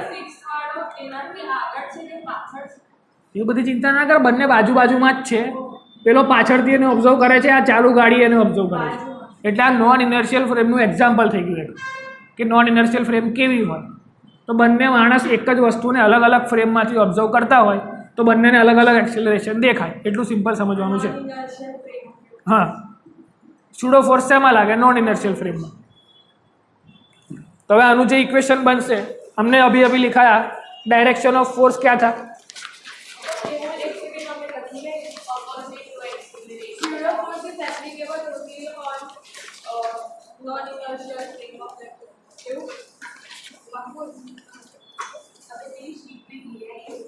लास्ट पेज पर देखो, magnitude of the force, mass of the body into acceleration of the frame.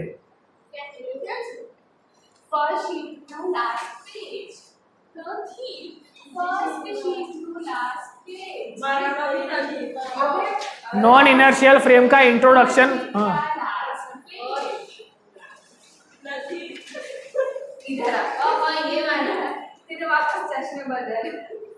बदाना force उड़ी जैसे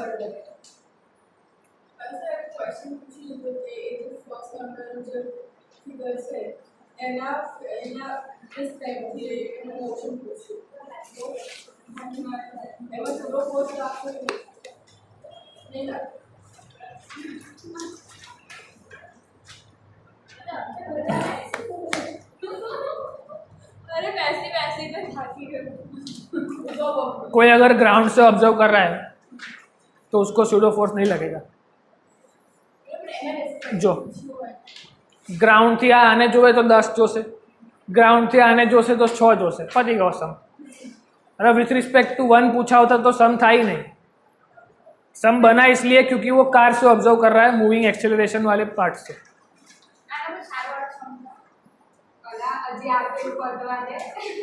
આવું બધું બોલી બોલીને છે ટાઈમ વેસ્ટ થાય છે ઋતુ, વચ્ચે ના બોલ। हाँ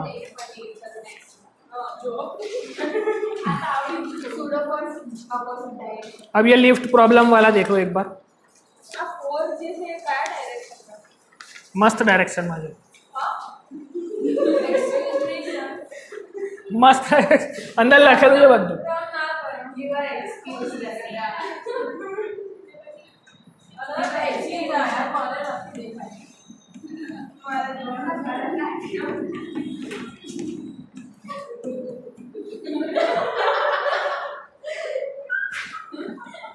કારલીબાગ નજીક જ છે।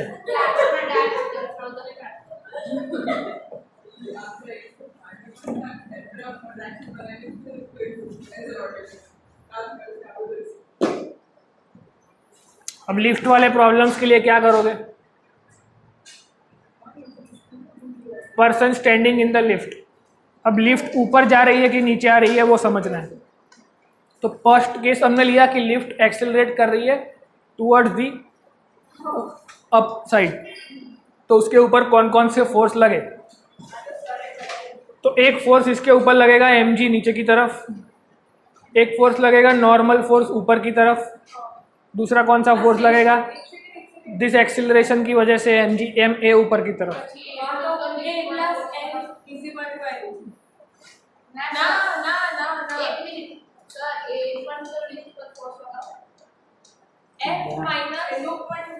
હવે મારી વાત સાંભળ, એકદમ ચૂપ રહો।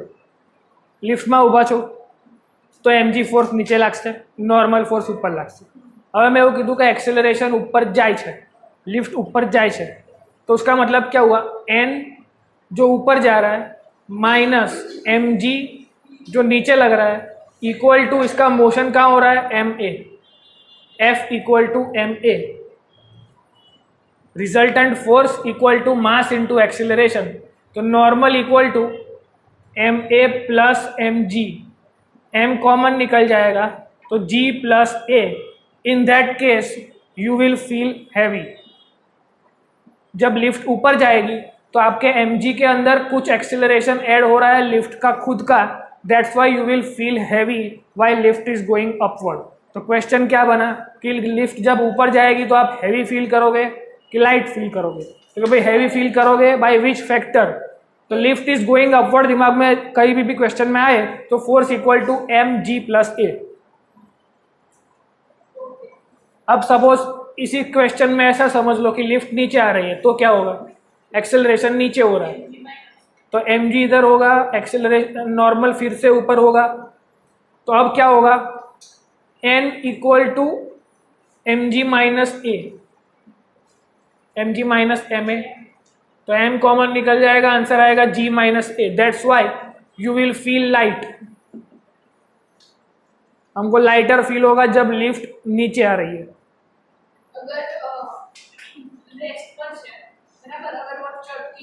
तो नॉर्मल जेवुं આપણને હતું એવું mg જ લાગશે। અહીંયા ઊભો છું તો બી mg, અહીંયા મારું વજન કરીશ તો બી જેટલું હશે એટલું જ આવશે, બુર્જ ખલીફાની ઉપર જઈને મારું વજન કરીશ તો બી જેટલું હશે એટલું જ આવશે।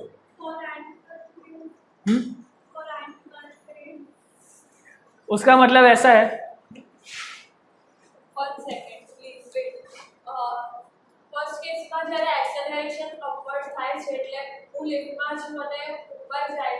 तो नॉर्मल જે છે એ વધારે છે કારણ કે ઉપર એક્સેલરેશન થાય છે ઓબ્વિયસલી। ઓકે તો mg નીચે છે, હા, તો n minus mg equal to m। હા, બરાબર। હવે અહીંયા જ્યારે એક્સેલરેશન નીચે જાય છે તો નોર્મલ ઉપર લાગશે ને mg નીચે લાગશે, તો હવે અહીંયા mg minus n equal to m।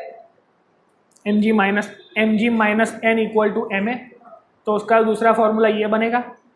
mg को इस तरफ ले जाऊंगा तो m तो इसमें फील्ड लाइट होगा। अब अंदर देखो, एक एंटमैन फ्रेम ऐसा लिखा है, उसका मतलब क्या हुआ कि ये सब तो हमें दिख रहा है जब यू आर बाहर से देख रहे हो, आप बाहर से देख रहे हो उसको। अगर मैं एंटमैन बन के अंदर बैठ जाऊं तो मुझे क्या दिखेगा, मतलब आप लिफ्ट के अंदर ही हो तो विथ रिस्पेक्ट टू हिम, इसके रिस्पेक्ट टू इसका क्या होगा?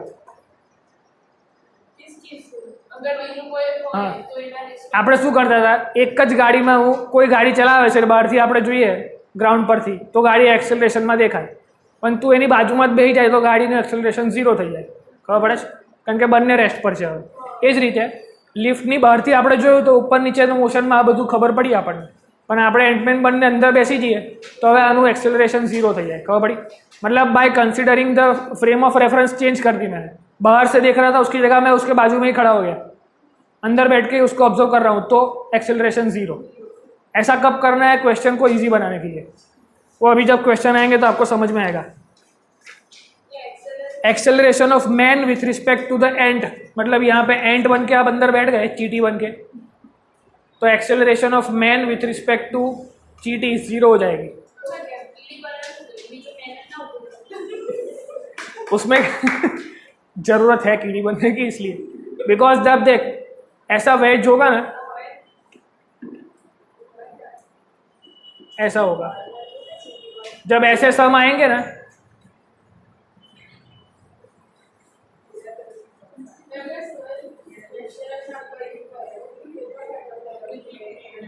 જ્યારે આવા સમ સોલ્વ કરીશું ને ત્યારે આપણે બહારથી રેફરન્સ ફ્રેમ લઈશું ને તો હમણાં આપણે ઇક્વેશન ના બનાવ્યા જે આ પુલી અને બ્લોકના, એટલા બધા ઇક્વેશન બનશે ને કે સોલ્વ કરવા ઇમ્પોસિબલ થઈ જશે।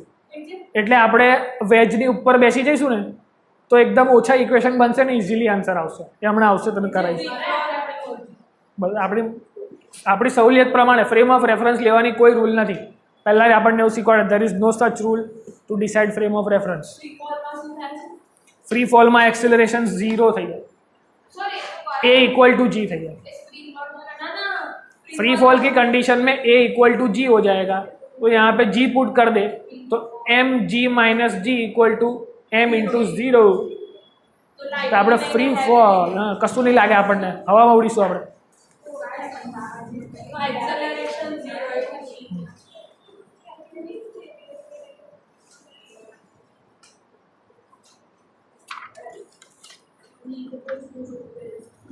वो स्प्रिंग वाला आ गया,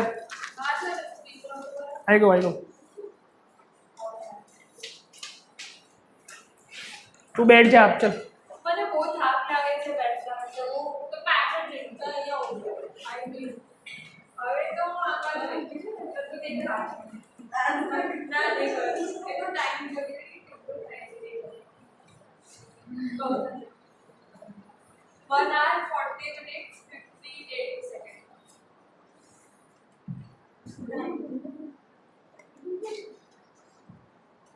स्प्रिंग फोर्स सबको आता है? हाँ एवरेज है, f is minus kx એવું नहीं, इसको बोलते हैं स्प्रिंग की मीन पोजीशन। जैसे आपके दिमाग में मैंने बताया कांटेक्ट फोर्स का नाम सुनते ही क्या आना चाहिए कि it will try to compress the another particle. Tension force का नाम सुन के ही क्या आना चाहिए कि वो स्ट्रिंग को तो नज़दीक खींचने का ट्राई करेगा। वैसे ही स्प्रिंग फोर्स को सामने आने की वजह से आपको क्या समझ में आना चाहिए कि स्प्रिंग कैसे काम करेगी, क्योंकि भाई when you compress the spring force will always work as it will try to gain attain its natural length. ये उसका नेचुरल लेंथ है मीन पोजीशन पे। अब इसको कंप्रेस किया तो भी वो अपनी नेचुरल लेंथ को अटेन करने के लिए फोर्स लगाएगा, मतलब अगर मैंने उसके ऊपर ऐसे फोर्स लगाया तो वो अपने आप को नेचुरल लेंथ में लाने का फोर्स लगाएगा। सिमिलरली अगर उसको एक्सटेंड कर लिया तो भी वो क्या करेगी, अपने आप को वापस नेचुरल लेंथ में लाने का ट्राई करेगी। ये मैंने क्या किया, x equal to minus x, इधर किया x equal to plus x. Mean position से अंदर दबाया, मीन पोजीशन से बाहर ले गया, और वो जो फोर्स लगा, फोर्स की value can be find as this कि f प्रोपोर्शनल टू x और f is equal to minus k x. ये जो k है वो कौन है, depending on the spring, spring की लेंथ कितनी है, एरिया ऑफ क्रॉस सेक्शन कितना है, वो डिसाइड करेगा ये k। मटेरियल कौन सा है स्प्रिंग का, वहाँ से के मिलेगा। और एक्स क्या है, तूने कितना कंप्रेस किया या कितना एक्सटेंड किया, अभी हम यहाँ से मिल जाएगी वैल्यू। पर डायरेक्शन क्या होगी स्प्रिंग की, it will try to always attain its natural length, either you compress it or you stretch it. वो क्या करेगी, अपने आप को नेचुरल लेंथ में लाने का ट्राई करेगी। तो डायरेक्शन ऑफ स्प्रिंग फोर्स क्या होगी, दबाया तो ऐसे और खींचा तो ऐसे। समझ में आ गया, इसमें दो पॉसिबिलिटी है, बस इतना ही सीखना था इसमें से अब क्वेश्चन बराबर करो तो आपको आइडिया आ जाएगा। फर्स्ट क्वेश्चन हमारे पास ऐसा है कि किसी स्प्रिंग को 2 kg के मास को टंगा दिया, तो उसका एक्सटेंशन हो गया बाई एक्स। स्प्रिंग कांस्टेंट दिया हुआ है 10 न्यूटन पर मीटर, और ये चीज़ अभी इक्विलिब्रियम कंडीशन में है। देन फाइंड एक्स की कितना एक्सटेंशन हुआ।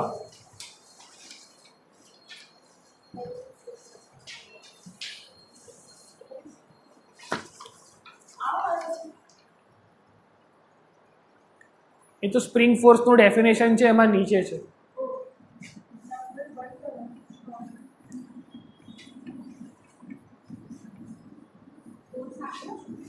K is equal to 10. Force. X we need to find. Force. Force તો મળી જ જશે ને. इसको इक्विलिब्रियम में बोल दिया है तो इसका एफबीडी बनाओ और सॉल्व करो. कहीं है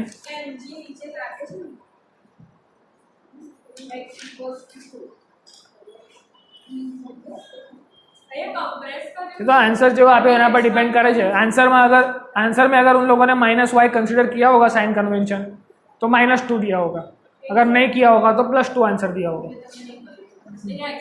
depending on the options.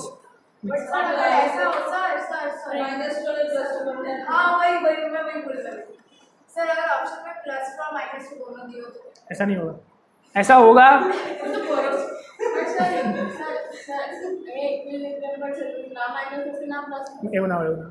Equilibrium पर आया कैसे, पहले कुछ लगाया नहीं था तो स्प्रिंग अपनी नेचुरल लेंथ में थी, जैसे ही कुछ लगा दिया तो स्प्रिंग का एक्सटेंशन हो गया और वो अपनी नेचुरल लेंथ को अटेन करने का ट्राई करेगी, तो force will go upwards in the positive y, इसलिए force is equal to kx.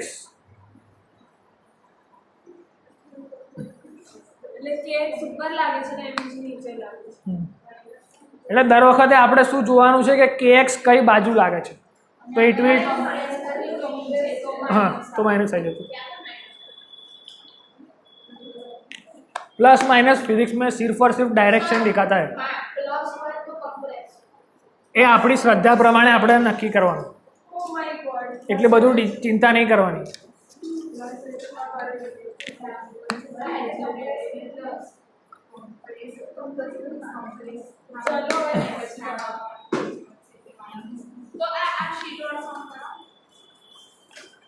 એ હમણાં આવશે, જો થર્ડ ક્વેશ્ચન આવશે ને એટલે તને આવશે. તું ચિંતા બહુ કરે છે યાર, એક વસ્તુ પતી નહીં ને 50 वस्तु करवी है तारे. अब एग्जाम्पल नंबर 2 देखो, उसके बाद 3 आएगा जिसमें हम स्ट्रिंग को कट करेंगे.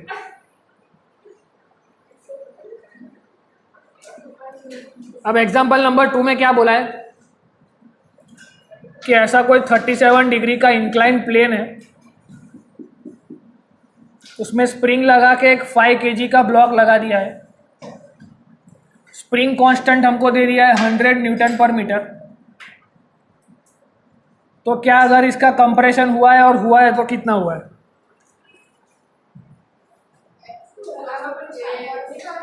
करवाओ ना.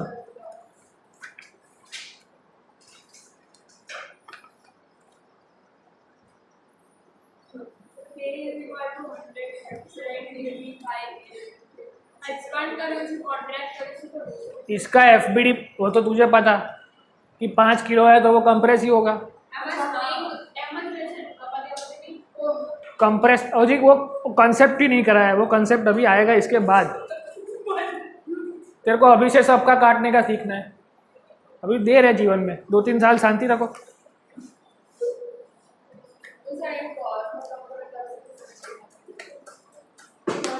जो for any block on the incline plane mg इधर होता है, फिर ये जो एंगल होता है वो इधर आ जाता है, दैट्स वाई ये वाला होता है mg cos और ये वाला होता है mg साइन, तो mg साइन इक्वल टू के एक्स। अब सॉल्व करो तो आंसर आ जाएगा। अब एफ पीड भी बनाए ना आप जी तो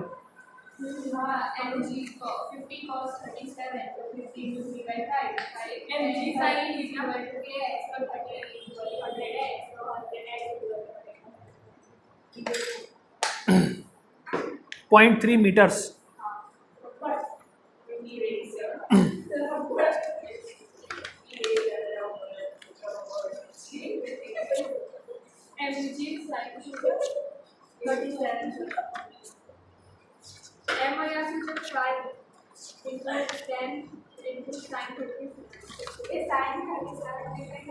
इसके बाद सिर्फ खाली फ्रिक्शन फोर्स बाकी रहेगा, वो आप लोगों को आ जाएगा वैसे तो।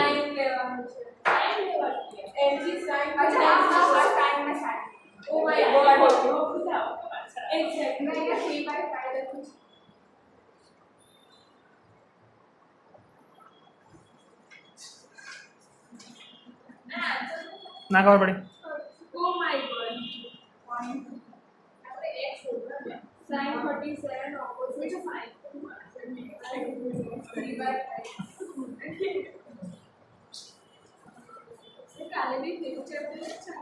ના ફ્રિક્શન તમારે હોમવર્કમાં કરી દેવું પડશે। ફ્રિક્શન ફોર્સ ઇઝી જ છે, ના ખબર પડે તો સન્ડે લઈ લઈશું અડધો કલાક। સન્ડે વર્ક પાવર એનર્જી ચાલુ કરવાનું છે।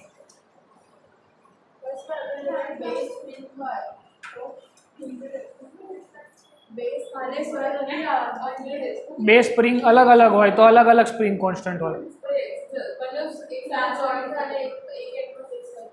तो अलग अलग स्प्रिंग कांस्टेंट हो, क्या series spring and parallel spring. Series parallel spring वाला मैंने वीडियो डाला हुआ है 2x पर, तो 2x पर एक बार जो लेते कारण के एटलो टाइम नहीं अपनी पास। ओके, सीरीज पैरेलल कॉम्बिनेशन आपके लिए नहीं है मोस्टली। कोई भी नीट का एक भी पेपर में ऐसा कोई सम देखा नहीं है जिसमें सीरीज पैरेलल कॉम्बिनेशन पूछा हो, तो मैं बेच दूंगा।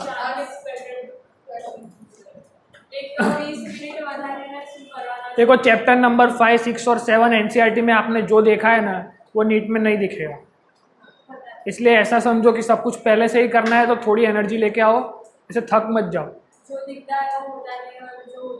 हाँ, we are trying to complete 10 to 15 hour content in 2 hours, तो मतलब 2 घंटे में 15 घंटे का काम करना है, तो थोड़ा आपका अच्छे बच्चे तो कसु बोलिया करी नहीं चले, संतोष नहीं तने जीवन में।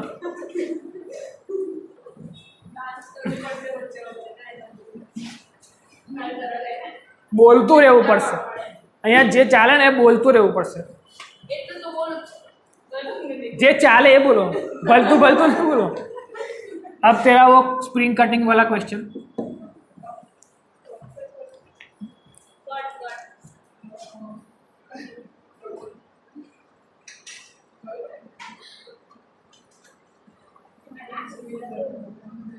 ये टॉपिक जब भी चलता है ना तो रील वाला कंटेंट बन जाता है।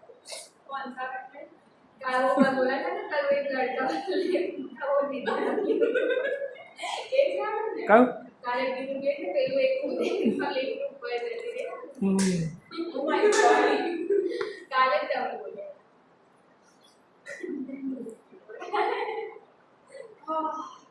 अब इसमें करना क्या है,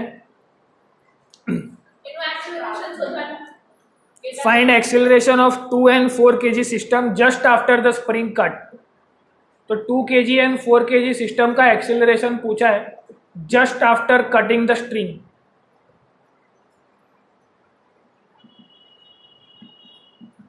इसमें 2 कंसेप्ट हैं कि स्ट्रिंग को कट करेंगे तो क्या होगा और स्प्रिंग को कट करेंगे तो क्या होगा। हाँ, आ स्ट्रिंग है, नॉर्मल स्ट्रिंग जिसका टेंशन होता है, और ये स्प्रिंग है। इसको काटेंगे तो अलग कंडीशन बनती है, इसको काटेंगे तो अलग कंडीशन बनती है। तो सस्पेंशन ऐसा दिया हुआ है, आफ्टर कटिंग एक्सेलरेशन पूछा है, इसका 2 kg, इसका 4 kg। तो सबसे पहले इसकी वजह से mg यहाँ पे 40 होगा, इसी के अंदर हम बना रहे हैं, क्या बोल रहे हैं उसको, फ्री बॉडी डायग्राम।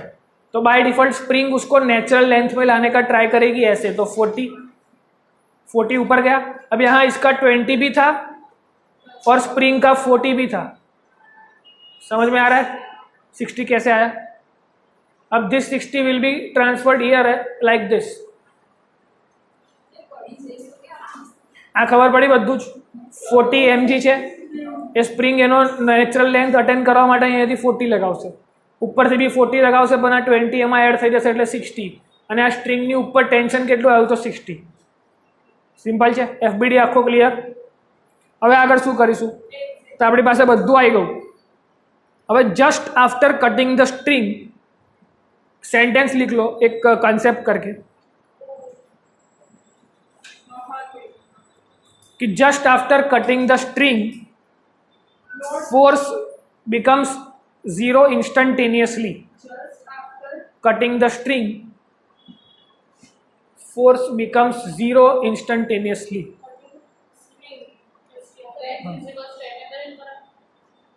खाली आटलू लखने मतलब मैं तो लगाऊँ छू. Just after cutting the string जो टेंशन फोर्स इसमें लगाया है 60 वो इंस्टंटेनियसली जीरो हो जाएगा. तो tension of the string will become zero instantaneously, because जिस स्ट्रिंग से अगर मैंने किसी स्ट्रिंग से इसको ऐसे टंगाया हुआ है, अचानक से स्ट्रिंग काट दूँ तो इसके ऊपर कोई टेंशन बचेगा ही नहीं. समझ में आ रहा है? अगर इसको स्ट्रिंग से लगाया और स्ट्रिंग को काट दे तो now there is no tension on this block. तो स्ट्रिंग अचानक चली जाएगी तो फोर्स भी चला जाएगा. तो उससे हमको क्या समझ में आया? Just after cutting string, tension of string will become zero instantaneously.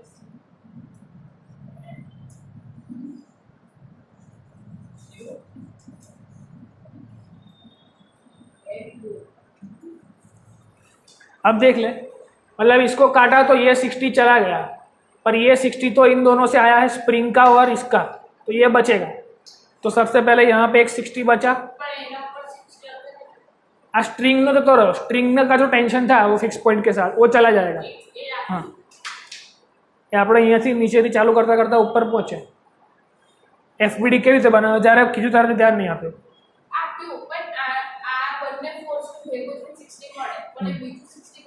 બે 60 હોય, કોઈ બી વાયરની અંદર બે ટેન્શન લાગે આવી રીતે, એ બંનેને પકડી રાખે. અહીંથી બી 60 પકડી રાખે, અહીંથી બી 60 પકડી રાખે. જેવું કાપી નાખો એવો આ 60 જતો રહે. जीवन में शांति रख.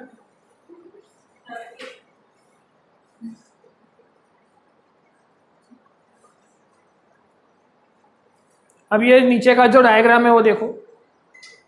अब इसको जैसे ही मैंने काट दिया 60 बिकम्स जीरो. तो फॉर्मूला क्या बनेगा? F is equal to m a, resultant force is equal to m a. तो resultant force is equal to m a. तो रिजल्टेंट फोर्स क्या क्या है इधर ध्यान से देखो कि 60 is the resultant force, mass of the block मतलब mg, मास टोटल જ આવશે 2 બરાબર છે. तो F resultant force equal to ma. तो रिजल्टेंट फोर्स है 60 इक्वल टू मास है इसका 2. एक्सेलरेशन हमको चाहिए तो एक्सेलरेशन मिलेगा 60/2, 30 मीटर पर सेकेंड स्क्वायर. ना खबर पड़ी? तो किस तरफ जाएगा वो 30 मीटर पर सेकेंड स्क्वायर से? नीचे की तरफ.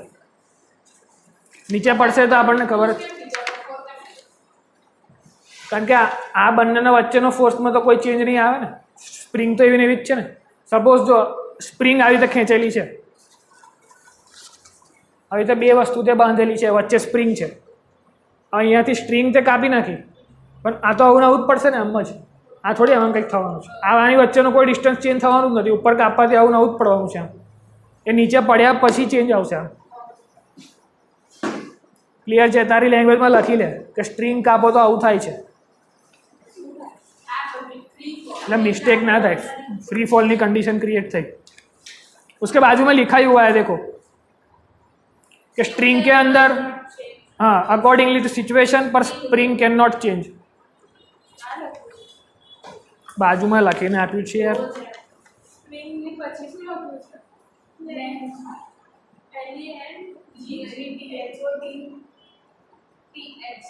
स्पेलिंग ની चिंता ना करो यार. String length does not instantaneously widen, does not change instantly. લખેલું જ છે બીજા પેજ પર.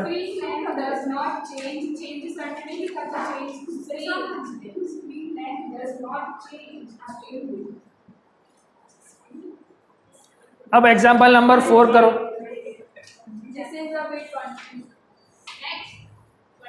Example number 4. जो स्ट्रिंग काटोगे तो it can change the tension force according to the situation. मतलब शू था, अकॉर्डिंग टू द सिचुएशन एक टेंशन को उसने जाने दिया बिकॉज वो कट चुका है, और एक टेंशन को उसने रहने दिया. मतलब string according to situation force change कर सकती है इंस्टेंटेनियसली, पर स्प्रिंग चेंज नहीं कर सकती है बिकॉज जब स्प्रिंग होगी वो ऐसे होगी, और अचानक से अगर स्प्रिंग को काट दिया जाए तो ये फ्री एंड जनरेट हो जाएगा. 60 is equal to m a. આ બ્લોક નીચે પડશે, આનું મોશન થશે. એ કન્ડિશનમાં હતી એ વસ્તુ, પણ કાપવાથી શું થયું, હવે નીચે જ પડશે, ઓપ્શન છે જ નહીં એની પાસે.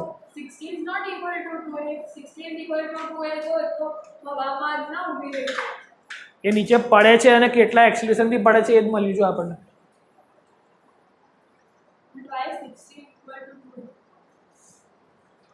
Concurrent forces, equilibrium of force. एक लाइन में लगने वाले दो फोर्स को कॉन्करेंट फोर्सेस बोलते हैं. इन दोनों का सब्ट्रैक्शन किया हमने 60, resultant force equal to mass into acceleration. इसमें इसको कंसिडर नहीं किया बिकॉज स्प्रिंग में तो कोई चेंज ही नहीं आया. इस स्प्रिंग को काटने से स्प्रिंग का डिस्टेंस तो ऐसा का ऐसा ही रहा, मतलब इस वाले ब्लॉक का कुछ इफेक्ट नहीं आया. दैट्स वाई बस 2 kg को ही कंसिडर करो तो आंसर आ जाएगा. તમારા લોકોના જે ડાઉટ છે ને રાઈટ નેક્સ્ટ તમને અંદર સોલ્વ થઈ જતા હોય છે, અને વચ્ચે બોલીને ટાઈમ 10 મિનિટની જગ્યાએ 20 મિનિટ વેસ્ટ થાય છે એક સમમાં. ટ્રાય કરો, એકદમ જેન્યુઅન ડાઉટ હોય તો જ પૂછો, ઓલમોસ્ટ આવી જ જશે બધું અંદર.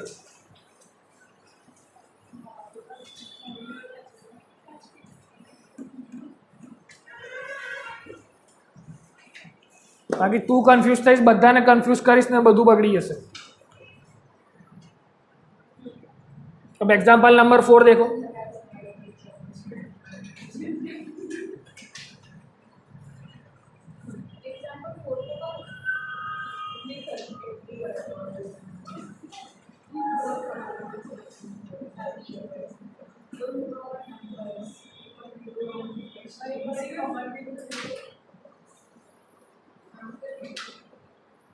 अब इसमें स्प्रिंग कट करनी है तो स्प्रिंग कट करेंगे तो क्या होगा वो आप समझ लेंगे. स्प्रिंग कैसी है तो कि भाई मासलेस, इनएक्सटेंसिबल तो है ना. आइडियल कंडीशन में स्प्रिंग कैसी है तो कि भाई वो मासलेस है, इनएक्सटेंसिबल ना बोला है, मासलेस बोला है. मासलेस स्प्रिंग है तो अगर मैं इसको काट दूँ ऐसे, ऐसे इसको रखा हुआ है किसी ब्लॉक के साथ कनेक्टेड, अचानक से इसको काट दिया तो इधर क्या जनरेट हुआ, फ्री एंड जनरेट हुआ. और क्या फोर्स होगा तो कि force is equal to mass into acceleration. तो स्प्रिंग मासलेस है तो मास ही नहीं है, तो अगर मास नहीं है तो फोर्स भी जीरो, एक्सीलरेशन भी जीरो. मतलब जैसे ही स्प्रिंग को काटेंगे तो कोई चेंज नहीं आएगा. खाली ये अगर मैं स्प्रिंग को काट दूंगा तो ये 2 और 4 इसके नीचे जो भी लगाया हुआ है वो सब कुछ ग्रेविटी के एक्सीलरेशन के साथ नीचे गिरने लगेगा. समझ में आ रहा है.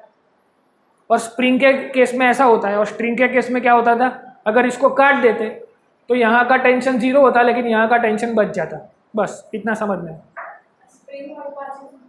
स्प्रिंग वालाમાં શું છે કે એક્સિલરેશન 0 થઈ જશે નોર્મલી, એટલે જેવું આને કાપશો એટલે સ્પ્રિંગના લીધે કશું નહીં નુકસાન થાય. આ બધું ગ્રેવિટીના ઇન્ફ્લુઅન્સમાં ચૂપચાપ નીચે પડવા મળશે. તને પૂછ્યું છે શું કે what will be happen to this thing, એનો આન્સર મળી ગયો. जी के साथ वो नीचे जाने लगेगा, खत्म. आइडियल केस में नहीं लगता जो ने तो लागे ने स्प्रिंग ने कापे तो स्प्रिंग आम झटको मारे ने ऊपर पाछी खेचायेली होय तो कापे खेचायेली स्प्रिंग ने तो आम झटको मारे ऊपर थोड़ो, પણ ઇન આઈડિયલ કેસ છે જેમાં સ્પ્રિંગ માસલેસ છે, માસલેસ હોય તો માસ જ 0 છે, તો નો એક્સેલરેશન નો ફોર્સ, તો ઉપરની બાજુ કંઈ ફરક જ નહીં પડે, 1 kg એવો ને એવો જ રહેશે. સ્પ્રિંગના કેસમાં જે કર્યું કે 2 અને 4 નો જે ફોર્સ હોય એ ઉપરની સાઈડ લાગે અને એટલો ફોર્સ નીચેની સાઈડ પર લાગે, તો પણ આનો માસ sir when spring is cut then ये लिखा हुआ है देख, इस पेज पे लिखा हुआ है, इसके बाजू वाले पेज पे स्प्रिंग का कॉन्सेप्ट पूरा लिखा हुआ है. अब पहले इसको समझो ध्यान से कि क्या करना है. तो सबसे पहले इसका एफबीडी बनाया तो अगर भाई 40 नीचे होगा तो उसी का टेंशन फोर्स ऐसे इधर 40, इधर इसकी वजह से 20 और 40 तो 60 हो गया, इधर 60 पहुंचा, इधर 60 प्लस 10 तो ऊपर तो 70 पहुंचा. समझ में आ रहा है? ये सीधा है. when spring is cut then force is equal to 0, acceleration is equal to 0 in the down left नीचे particles. एक ग्रेविटीના ઇન્ફ્લુઅન્સમાં फ्री फॉल કરશે. जस्ट आफ्टर कट क्या होगा इसके साथ जी फ्री फॉल થઈ ગયું ને. તો હવે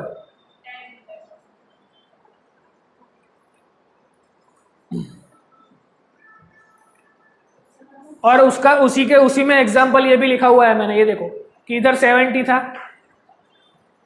इधर 70 था, जैसे ही इसको काट दिया तो ये पूरा 60 चला गया. तो अब इसके पास टेंशन कितना बचा, mg इक्वल टू 10. तो स्ट्रिंग ने क्या किया, इंस्टंटेनियसली अपना फोर्स चेंज किया. तो બંને એક્ઝામ્પલ આમાં આવી ગયા, બંને કોન્સેપ્ટ આ સમજાવી દે છે આ વસ્તુ. સ્પ્રિંગ જોડે માસ છે અને માસ સ્પ્રિંગ જોડે અટેચ, તો એ વાળો ઉપરનો તો ફ્રી ફોલ નીચે પડશે, એ કોઈ શક્તિ આ લટકેલું છે અહીંયા, ફિક્સ છે.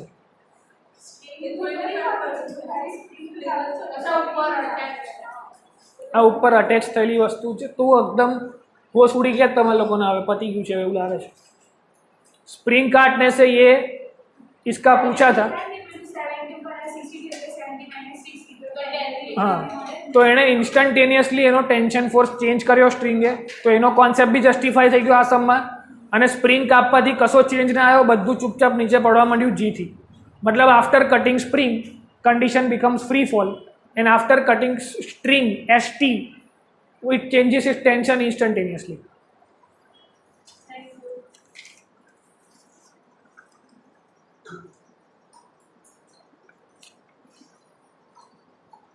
अब सूडो फोर्स का एक और सम यहाँ पे दिया हुआ है, लास्ट सम, वो एडवांस का सम है, हो सकता है तो ट्राई करना. उसके बाद फ्रिक्शन का पूरा जो कंटेंट है वो एकदम नॉर्मल लैंग्वेज में लिखा हुआ है, आपको खुद से हो जाएगा.